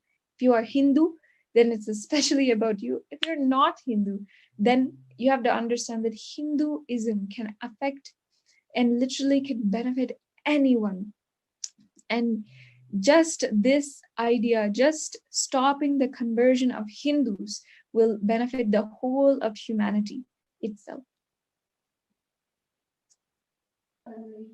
Yes, Manitya Sadashiv Priyananda. As while Ma Sadashiv Priyananda is saying about e-passport, see, basically, the e-passport, the Kailasha's e-passport, gives people all over the world access to benefits of the knowledge and services of Sanatana Hindu Dharma has offered to the world via digital and online mediums. This knowledge and services encompasses the fields of living enlightenment, health, medicine, art, science, technology, and social, judicial, political, and legal system. So the people who are interested to sign up for the e-passport, please join. The link which you have to get on is join.kailasa.org. So once you click onto that link, you will be led to a registration where you will be giving all your details. So when you register yourself for the e-passport, you will get an official access to the whole Sanatana Hindu Dharma and the Sri Kailasa, which is offering to the whole humanity. So please do sign up for e-citizenship and for the e-passport. So as the topic goes more deeper, why we should not allow the Hindus to convert. And basically, when we stand for our own rights and when we speak out why we have to stand up for Hinduism, and please do vote, the viewers, whoever is there on the Facebook, YouTube, and all the other social media platforms, please take this opportunity to vote. Please voice out by casting your vote and show that we have right and we have a place where we can express that what we want will happen. So we have a short video where Swamiji himself, in his own words, explaining us what actually the Hindu oaths can do. So let us now watch a short video. We'll do Vakyartha Sadas, Jivartha Sadas, and ask the Hindus to vote for various Hindu matters and offer the Vidhi and Nisheda, the Smriti for this Yuga. The Smriti for this Yuga will be revealed through Vakyartha Sadas, Jivartha Sadas and voting. Finally, approved by the Supreme Pontiff of Hinduism, we will be bringing new Smriti to life for this modern day. So next voting topic for Vakyartha Sadas, Jivartha Sadas and voting, we are releasing the next topics. The first topic, temple protection. Should the temples all over the world, I wanted everyone to know, we discuss the global Hindu issues, not limited to any one country. We discuss global Hindu issues, not limited to any one country. We do not interfere in any one country's internal matters. We discuss issues for the global Hindus. So, the temple protection is the next issue all over the world. Should the temples to be given to the governments of those countries or not? Point 1. Point 2.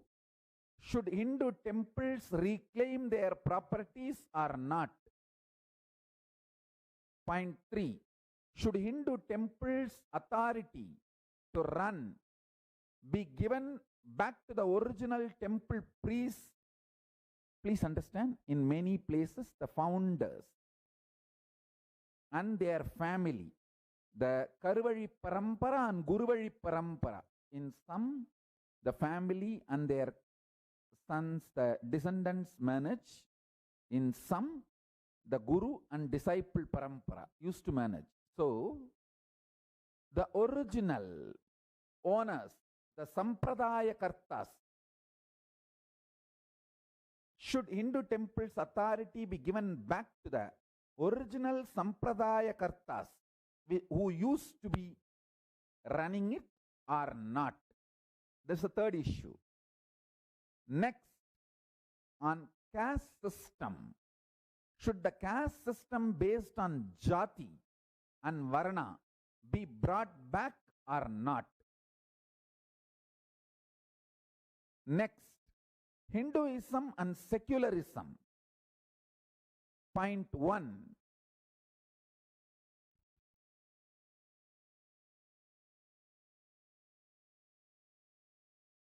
Should all the Hindus stop religious conversion or not? Point 2. Should Hindus stop calling themselves as seculars or not? So these are the next voting topic. Now the Vakyartha Sadas, Jivartha Sadas, voting. All the three will start. Please understand. Here I wanted to make an important point. In Hinduism, active participation is expected. See, you may vote just by saying yes or no, but that will be considered only as a participation, not active participation. If you give an explanation, your viewpoint, why you are voting for what you are voting, why you are doing what you are doing. If you present your powerful cognitions too, it will help the next generation Hindus. See, when you have a reason to vote for vegetarian food, and if you explain the reason also, after 100 years, if that reason has changed or that reason has become irrelevant, people can change the decision.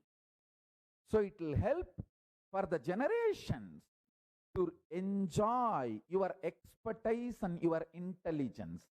That is the reason we request you to put your powerful cognitions, your thought currents also on record in the form of Vakyartha Sadas and Jivartha Sadas. So now I am projecting the link Hindu Oats to vote and to share your opinion, valuable input.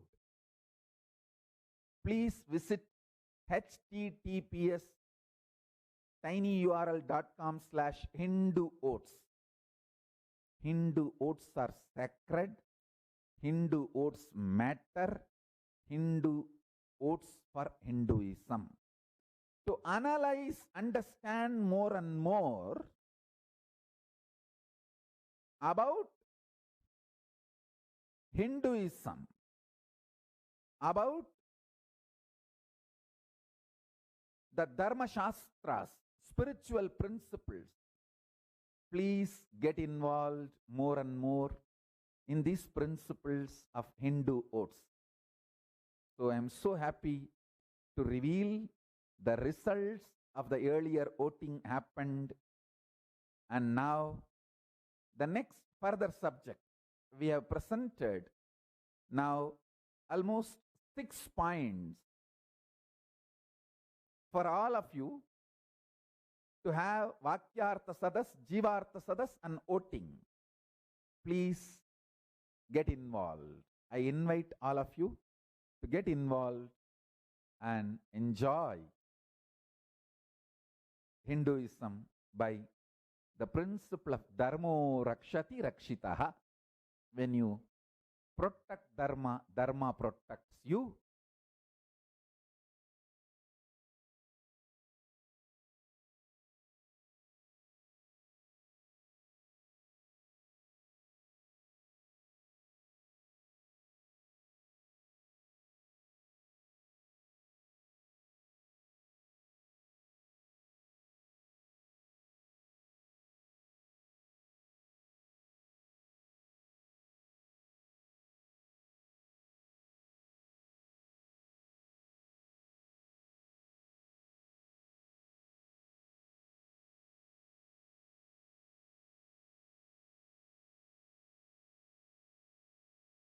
A extremely beautiful opportunity that we have now to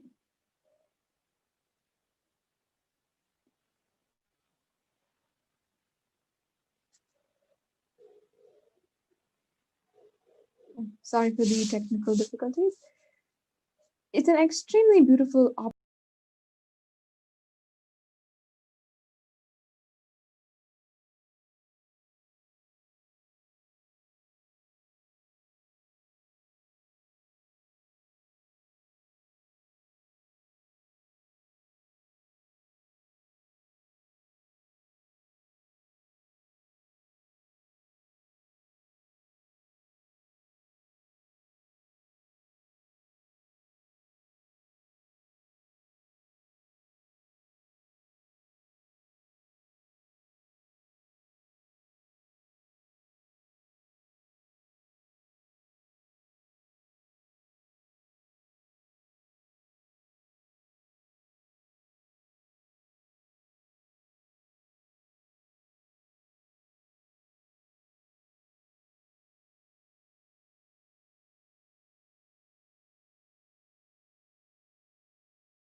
Life about their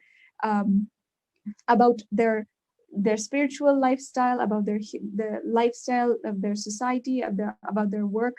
No matter what it was, they came together, brought their problems, discussed, and deeply, ultimately, they deeply cognized the is given in the Hindu scriptures. And this Anubhava Mantapa was a platform where so many great spiritual beings, where so many very well-known spiritual enlightened beings, I should say, and incarnations as well have participated, have led the discussion, and have made the decisions that would impact the society. It's an extremely important and really valuable example of the whole thing, of the Hindu parliament. Just like that, Swamiji has created a platform, not just now, but since the beginning of his mission, for all of the classes everywhere. It was always a decision and a discussion among all of the participants, among everyone who is there. It was not like a lecture given by a teacher. We have proof. If you even just go and watch the videos and watch the videos of from the beginning, early programs, and then the meetings which we have had, Kailasa meetings, and then all of the different programs. They were sabhas where Swamiji gathered the Hindu parliament and has been reviving this Hindu parliament. And everyone there had such a beautiful, beneficial experience out of that Jivartha Sadas and Vyakyartha Sadas that happened during those times. It's a really beautiful thing that Swamiji has revived, and today now is in the digital platform through this Satsang introduction, through our platform as well. And you can join in and participate in this beautiful platform. So requesting all of the viewers, join in on the discussion that you have, that we have today on should Hindus stop the Hindu conversion? And this is an extremely important issue that we are facing that really has to do with our identity as Hindus. Each and every Hindu across the world needs to have that conscious decision about who they are, what they're standing up for. If you are Hindu, if you want to practice Hinduism in your life, I strongly am telling you now, KAILASA, becoming a part of KAILASA, is what you want to do in order to create your reality. This is the way that Swamiji is literally protecting Hinduism and protecting Hinduism from being converted, and Hinduism from being destroyed once and for all. So become a Kailasian today for this purpose. You can sign up at the link provided. It's a very easy sign up. And of course, today, Swamiji will be giving us a beautiful opportunity. We'll be blessing each and every one of us with the live darshan, but it is exclusive for e-Kailasians. So ensure that you have your e-passport and that you can join in for the public address for all of the e-Kailasians happening today at 10:30. So you'll be able to join in by signing up for your e-passport and becoming an e-Kailasian. If you go to the link provided, you can sign up now for your e-passport and become an e-Kailasian today.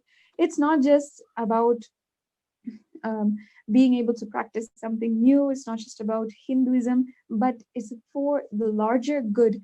If you want to join this mission of giving superconscious breakthrough to the whole humanity, which Swamiji has been tirelessly working for the last 26 years. And of course, he literally happened on planet Earth for, then join in now and sign up to become an e-Kailasian. This is an extremely beautiful opportunity for each and every one of you. And it's a transformation that you will never, ever regret.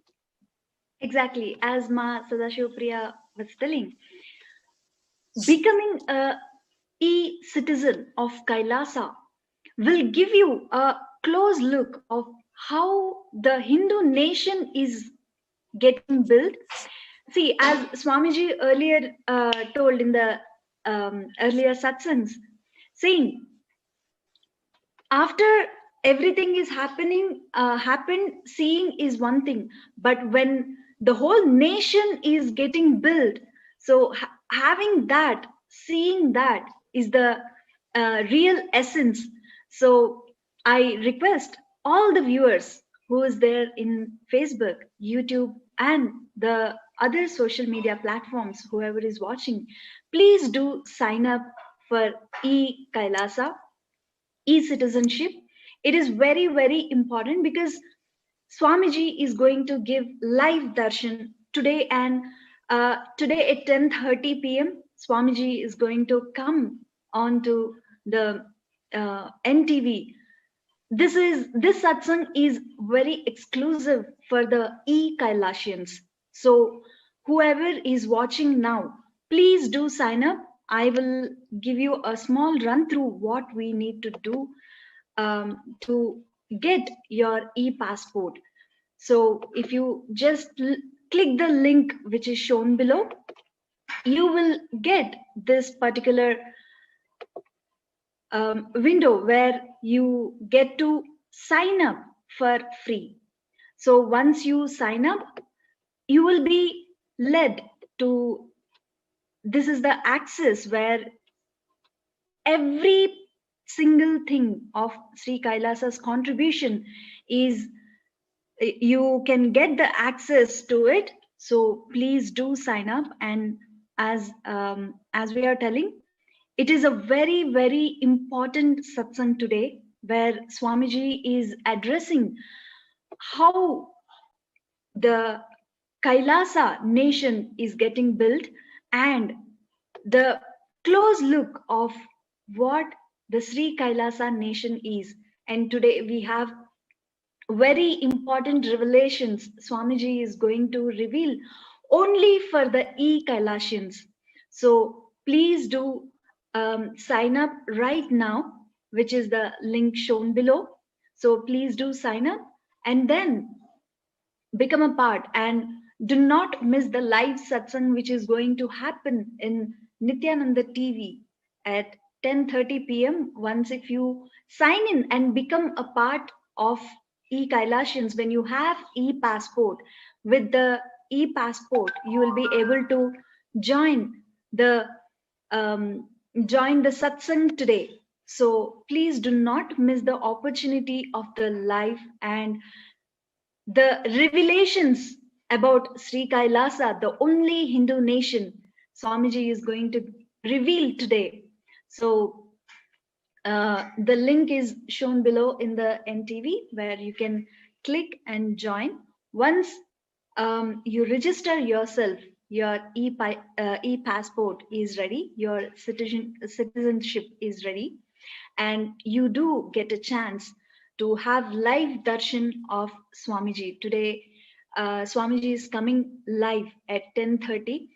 This satsang is going to happen only to the e-Kailasians, not in any other social media platforms. It is going to happen only to the e-Kailasians on Nithyananda TV. So please do register and become e-citizen of Kailasa.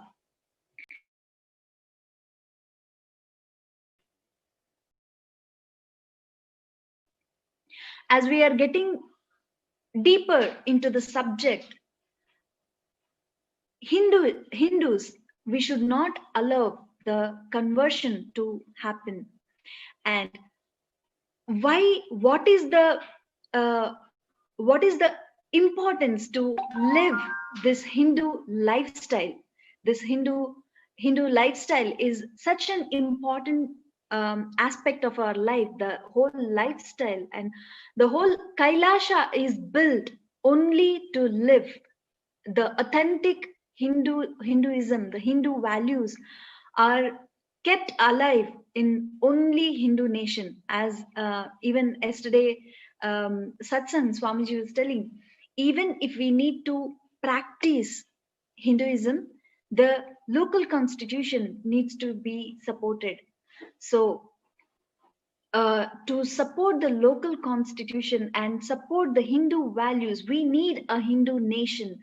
We need a physical, living, practicing place where Hindus will practice their own rites without any hesitation, or to live that authentic lifestyle. We need a place. We need a physical place where all Hindus get together, come together, and practice those values of Hinduism. Because when we live and practice, only we will even understand what Hinduism has to give to the whole humanity. In our Hinduism, avatars descend, gods and goddesses manifested in this very physical body. So for the avatar to land, for this biomemory, for this to keep this biomemory and bioenergy and the whole DNA to kept alive, we need a place. We need this Hinduism to be protected, practiced, and kept alive. So for that one reason, we have to have a nation, Hindu nation. So with this, there are lots and lots of amazing gifts where Sri Kailasa has to give it to every Hindu, living, practicing Hindu. And we are going to have a live darshan at 10:30 p.m., which is live only for the e-Kailasians. So as I mentioned earlier, please become a e-Kailasian and register yourself to be an e-Kailasavasi. And the link is shown below in the NTV scroll. So let us all, the viewers who are there on the Facebook and YouTube and all the other social media platforms, please tweet why e-Kailashan with the hashtag Hindu oaths are sacred. So let us all join together and become a Sri Kailasavasi and get an access to the close view of what a Hindu nation is out there to offer to each and every Hindu.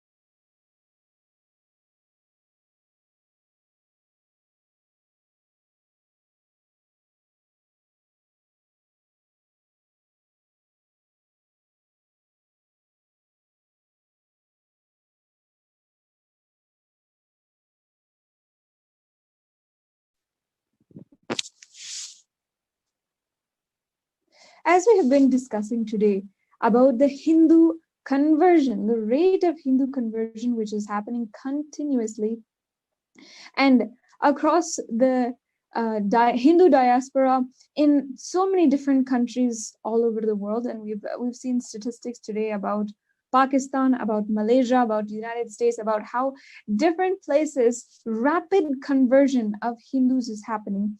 This is why Kailasa is needed. Kailasa is the only way that Hinduism will be able to survive, not only Hinduism and Hindus, but the humanity itself, by protecting this sacred knowledge. Kailasa is what the Supreme Pontiff of Hinduism has established for each and every one of us in order to protect the Hindu sacred knowledge, protect the Shastras, and ultimately give an enlightened ecosystem for each and every one of us to be able to practice Hinduism free from the fear of conversion. And conversion is a problem which has been recognized even up until the United Nations, even in the largest international platforms which exist, even the planet Earth. But Kailasa is the only place where we have given a active solution for the rapid conversion rates. If we see how from 100% Hindus, different countries were once entirely Hindu nations, were established and made as a Hindu kingdom, as one of the 56 Hindu kingdoms. Today, that's rapidly declining. In Pakistan, less than 1% Hindus are still there, and those who are there are continuously threatened for forcible conversion. And this is news which every day we hear news about the extreme violence that is pursued against the Hindus living in so many different countries, including Malaysia, Singapore, Indonesia. In these places where Hindus are attacked and forcibly converted, it's an extremely dire situation that we're seeing. We are taking for granted our tradition, the best of the lifestyle, the best of material world, and the best of the consciousness that we have inherited from Paramashiva himself, and letting the entire humanity literally become more and more diluted, become more and more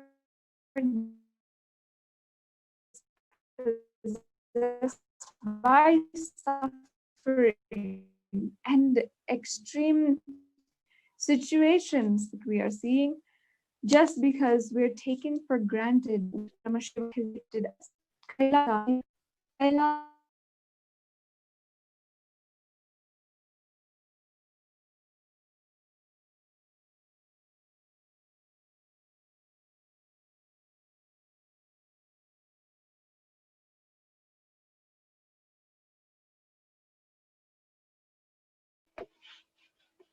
Sorry for the technical glitch. So, E-Kailasa, when you become a E-Kailasian, so what are all the advantages which you can have? So once you log on to the link which is shown below, literally you will get the access to the each and every contribution which Sri Kailasa is offering to the whole living Hindus. So Dr. Shantima, you being a Kailasavasi, so what it means to be a E-Kailasian? Thank you, Ma. This is, I would really like to share this, all the great advantages of being any Kailasavasi. It is, as Swamiji says, it is like Kailasa coming to our home. He is becoming E-Kailasavasi. It starts from waking up in the Brahma Muhurta. The lifestyle, what Paramashiva has given, it becomes part of us effortlessly. Otherwise, it looks like a big effort, and it is an effort without that support, that energy support, the initiation, the power of initiation, all that. It is given as powerful cognition through knowledge and as experience, the ecosystem support we get when we become an E-Kailasavasi, starting from the Brahma Muhurta Yoga, the Nitya Puja, and all the best gifts that Sri Kailasa is giving. And for example, now the Turyatita Samyama is happening. Initiation into that Samyama. What is the mucus-free diet that we need to take? How we have to detox our body and mind? How we can experience the highest conscious breakthrough? All that is guided very beautifully, and it is made as part of our life so easily in a way that we can live it. So it is such a powerful, and also daily darshans. And so many celebrations are. Recently, we had Nithyanandeshwara Brahmotsava happening. Every day, Swamiji used to come, and the main Homa. For the past 3 days, we enjoyed the Kala Bhairava Darshan. it was such a powerful conscious experience, and still the sweetness is there in our throat, that amazing darshan and initiation, all that we can enjoy every day in our life, experiencing the transformation, the shift, and especially during this pandemic where we are having so much difficulty in our challenges that is the whole humanity is facing, whereas the Kailasa Vasis are not facing all that. They are not having stress. In spite of the COVID challenges, they are free from all the challenges. They're able to go through, not that they don't have challenge, they do have the challenge, but the way they go through without getting stressed, being powerful inside, not getting upset and not having conflicts, and enjoying life through celebrations that is happening, being on the social media platform, enjoying the darshans and daily initiations. It is not a small thing. It is one of the greatest contributions, how we can live our life moment to moment, conflict free, being powerful inside, having powerful cognition clicks every moment of our life, with all the challenges that we are facing. I am living in a normal society, having my family, my profession, everything like that. Thousands of people all over the world living are able to go through all the challenges so powerfully, beautifully, and also manifesting the life they want. For each one, it is unique, but still everybody is catered here. All religion, all faiths, all traditions, all over the world, whatever may be the language, whatever may be their faith, still it is all inclusive. Sri Kailasa is all inclusive, not just human beings, all beings.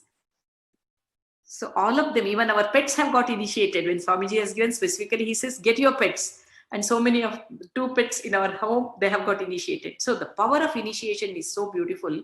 There is no effort from our side to live that kind of a powerful, conflict-free, blissful life, which is what we are all waiting and we are all struggling to have. The whole humanity is struggling. So giving it and making it available at the doorstep, so beautifully at the click of a button, is what Kailasa Vasis get it.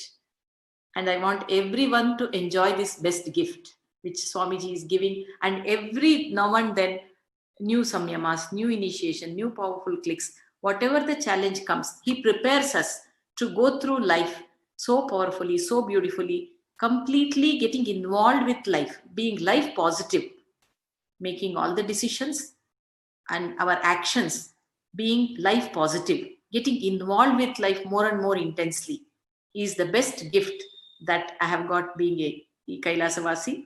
And I request everyone to enjoy this, the whole world. Whoever wants to live this kind of a life, please enroll yourself and enjoy all the best gifts that Paramashiva is giving every one of us. Where we don't need any qualification, just his grace, his compassion, his love for all the beings is what he is sharing with all of us, making us realize the highest potential, the highest dimension that we all want to experience is given, delivered at our doorstep. This is such a sweet sharing, Dr. Shantima. So, how do you even feel when an avatar himself is taking care of you personally? So, if you really want to experience people, whoever is tuned in and whoever is watching live on Facebook, YouTube, and other social media channels, please do not miss the chance of taken care by Paramashiva himself with his own hands. So please do sign up in the link shown in the NTV scroll. Please register yourself and become a e-citizen. So I once again want to remind, in another few more minutes by 10:30 p.m., the Supreme Pontiff of Hinduism, Bhagavan Sri Nithyananda Paramashivam, is coming live on only Nithyananda TV, which is exclusive for Sri Kailasavasis. So please do register right now and become a Kailasavasi. Get your passport, e-passport. With that, you can enter, you can sign up. The sign up is completely free. So please sign up yourself to be a e-Kailasavasi, e-citizenship, get your e-citizenship and tune in to Nithyananda TV. Sorry. Please tune in to Nithyananda TV by 10:30 p.m., where the Supreme Pontiff of Hinduism is going to reveal the amazing secrets of nation building, Sri Kailasa. How is it getting built? And how you can become a part of the whole Kailasa nation building. So please do register and sign up.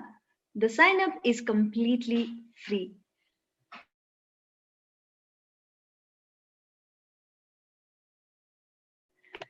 So, which is one of the amazing benefits which you can get by just registering and becoming a Sri Kailashian. So it is one of the rarest opportunity where you can get to see how the Hindu nation is getting built, and you being a part to build the nation, and you getting to see how the whole nation is getting built, and you becoming a part of this nation building, and how you can be a part of this whole nation building. To watch more of it, Swamiji is going to come by 10:30, and he's going to give a lots of insights how each one of us can be a part. So I once again remind all of our viewers, and this particular satsang is a very important, and the insights what Swamiji is going to give is very, very important and historical. So do not miss this important satsang, which is going to happen in few more minutes by 10:30 p.m. Swamiji is going to come live on Nithyananda TV, exclusive for e-Kailashians.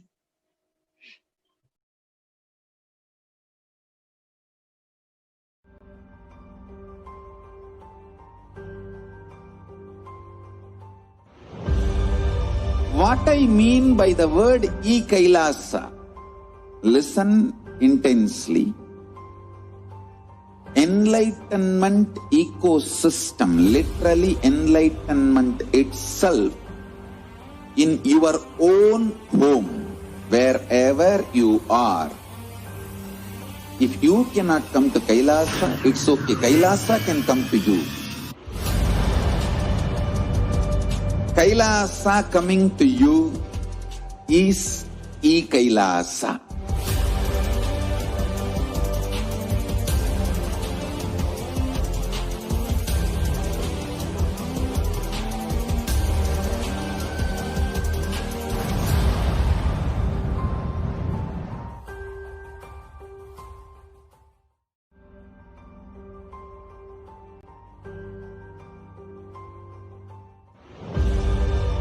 What I mean by the word e-Kailasa, listen intensely. Enlightenment ecosystem, literally enlightenment itself, in your own home, wherever you are. If you cannot come to Kailasa, it's okay. Kailasa can come to you. Kailasa coming to you is e-Kailasa.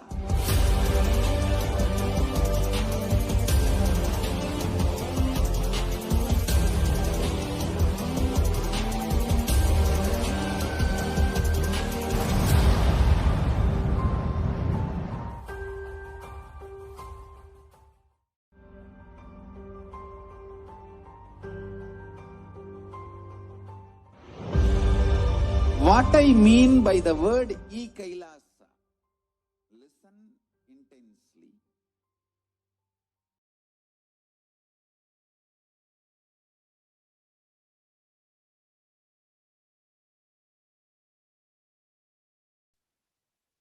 It's not only a extreme benefit for each and every one of us, being able to have the benefits of the contributions from the Supreme Pontiff of Hinduism, Swamiji.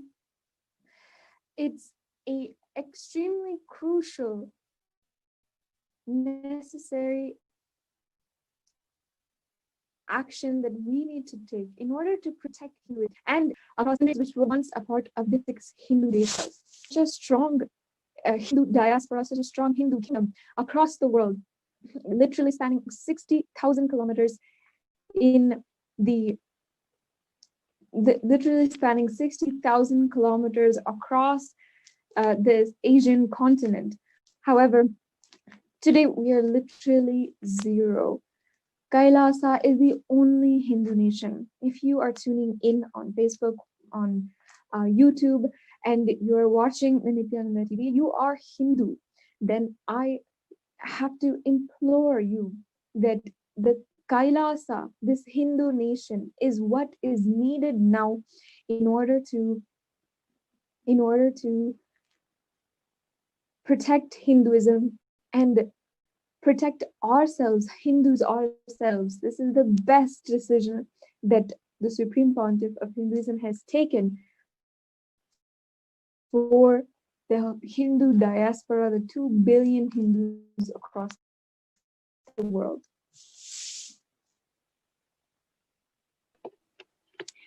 So by being e-Kailashian, so you will get an access for each and every contribution which Kailasa nation has given to the Hindus.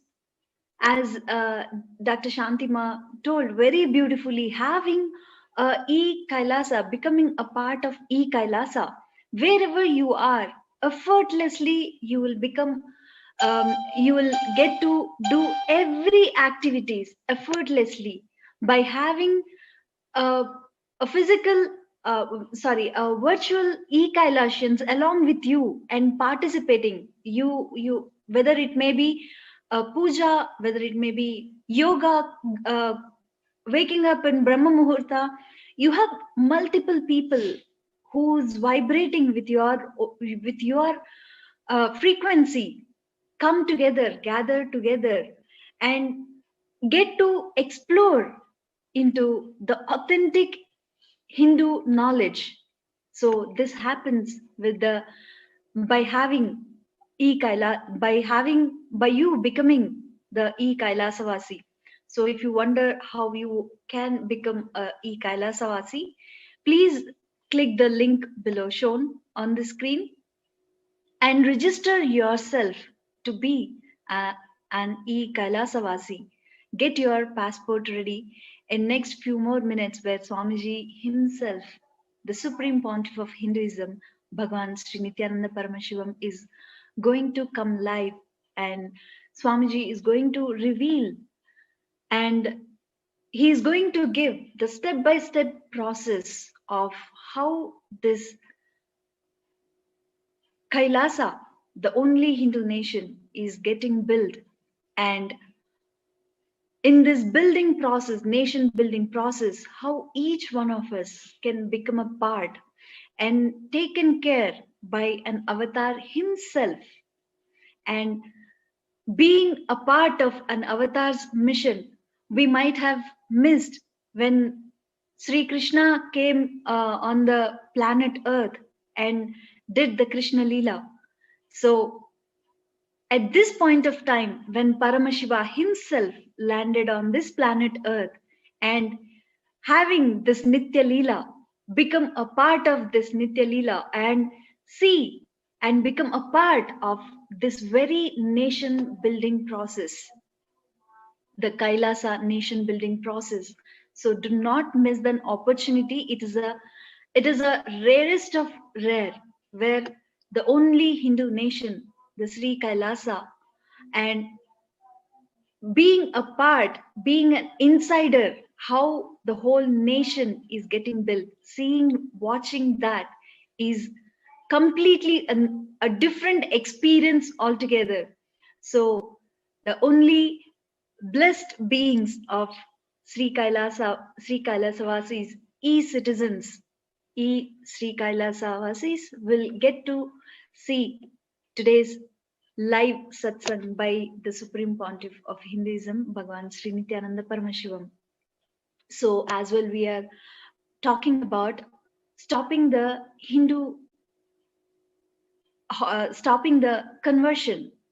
So we being a Hindu, what are all the, see, as Swamiji has himself told in the promotion just shown below in the video, giving the context of what we are doing, what for we are doing is very, very important. By joining in this Jivartha Sadhas makes you the context strong. So when you are established in that powerful cognition, that will become a lifestyle itself. So that is where from past few weeks we are having Jivartha Sadhas, Vakyartha Sadhas and think tank happening on live Nithyananda channel, where all the ideas have been pooled. And if at all you have any doubts or if you contradict, you can join in the Vakyartha Sadhas, where what is right, what is not, is the conflict will be resolved in the Jivartha Sadhas. The why we have to do what we have to do, and all the powerful cognitions which is belong to that particular topic, whether it may be why puja or how we can stop the Hindu conversions, religious conversion, and what happens by this religious conversion, and why Hindus has to stand up and fight for our own rights. Because in one of the article I have read, where by 2070, the way the other religion actually it shows the Muslim, the way Muslim is getting expanded by 2070, it is going to be the most occupied religion. So let us not let us not let go to happen this. So we have to stand up for ourselves. We have to voice out why we have to fight, and we have to stand for our own selves. So please take this opportunity, become a Kailasa Vasi, and let us all come together. Let us all ferociously work together to make our own nation happen. We need to have a nation. We need to have a Hindu country, a territory, a constitution where we practice our own values. It is a really high time where we have to fight for our rights, and where we have to have our own place where we can practice authentic Hinduism. So if you have to be, if you want to be a part of this Kailasa Hindu nation building process, please do sign in. The link shown in the screen, it is just a small registration where you will be able to get to access, and after signing up onto the e-citizenship, you will get to access Nithyananda TV, and Swamiji is going to come live in few more minutes.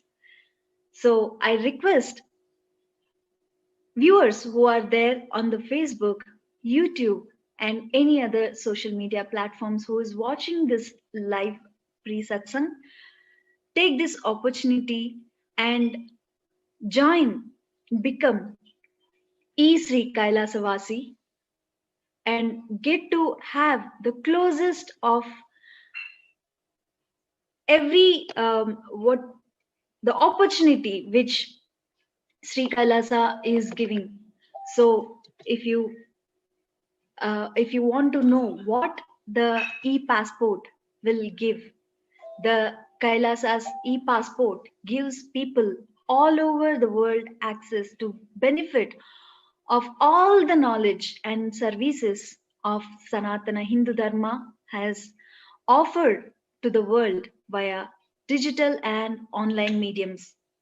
This knowledge and services encompasses the fields of living enlightenment, health, medicine, art, science, technology, and social, judicial, political, and legal systems.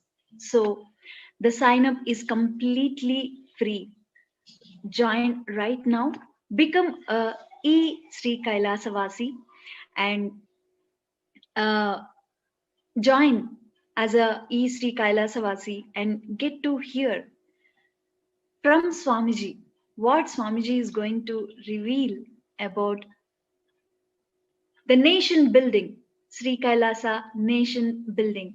So 10 more minutes to go where you can have the darshan of Paramashiva himself on Nithyananda TV exclusively for E-Kailasians.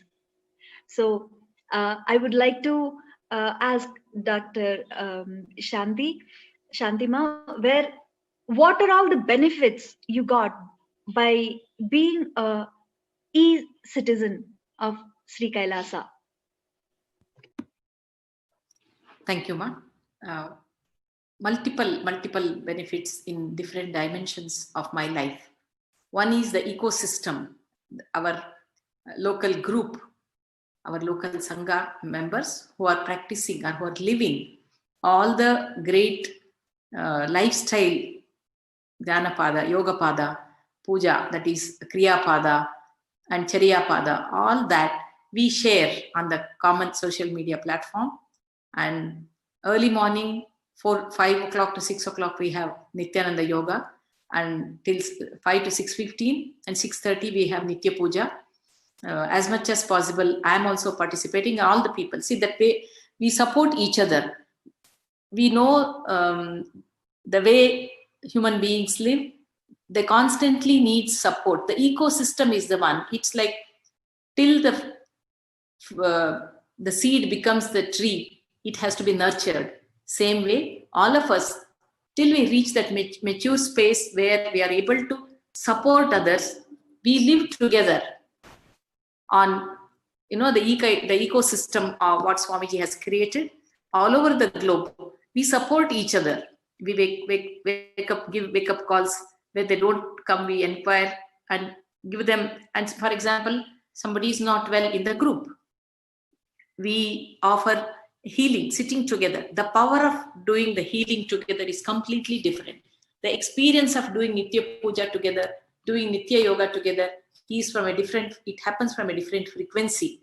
Though there are many impossibilities to do alone, the inspiration and the joy of doing together as an ecosystem is really, really a different frequency altogether. This is my personal experience. And also all the members who are part of this ecosystem all over the world have always been sharing.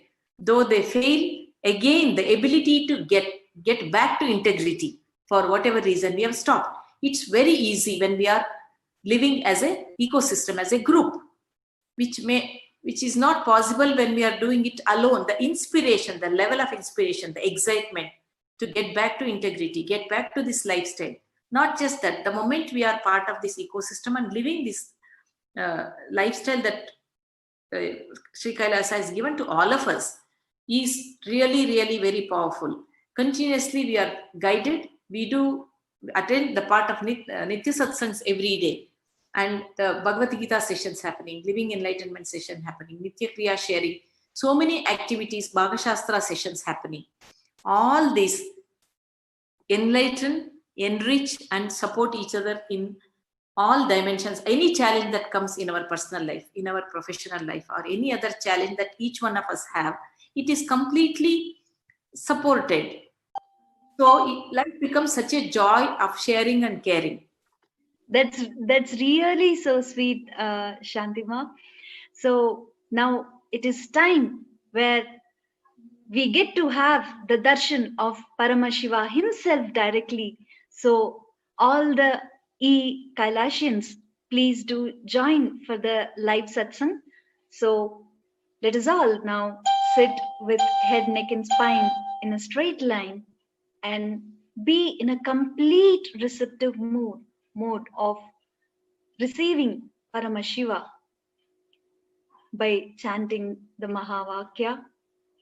Om Nithyananda Paramashivoham.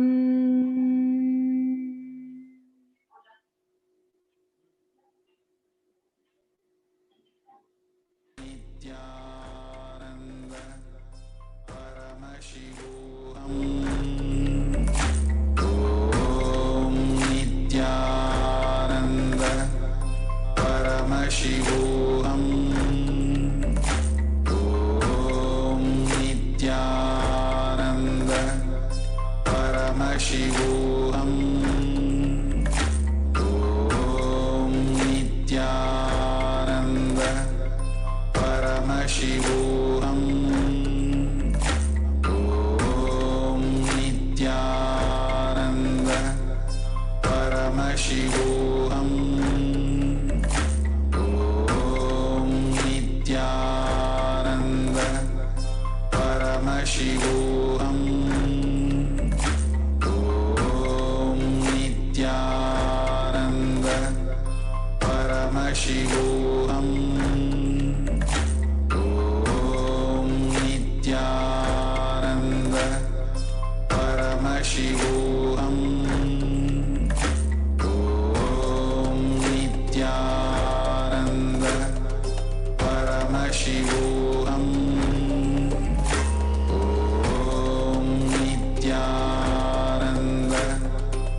Paramashivoham.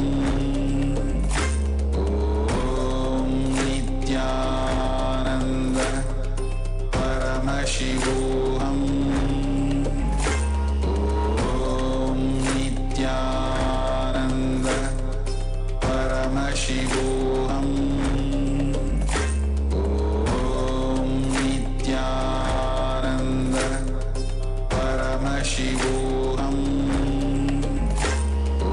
Om Nithyananda Paramashivoham. Om Nithyananda Paramashivoham. Om Nithyananda Paramashivoham. Om Nithyananda Paramashivoham.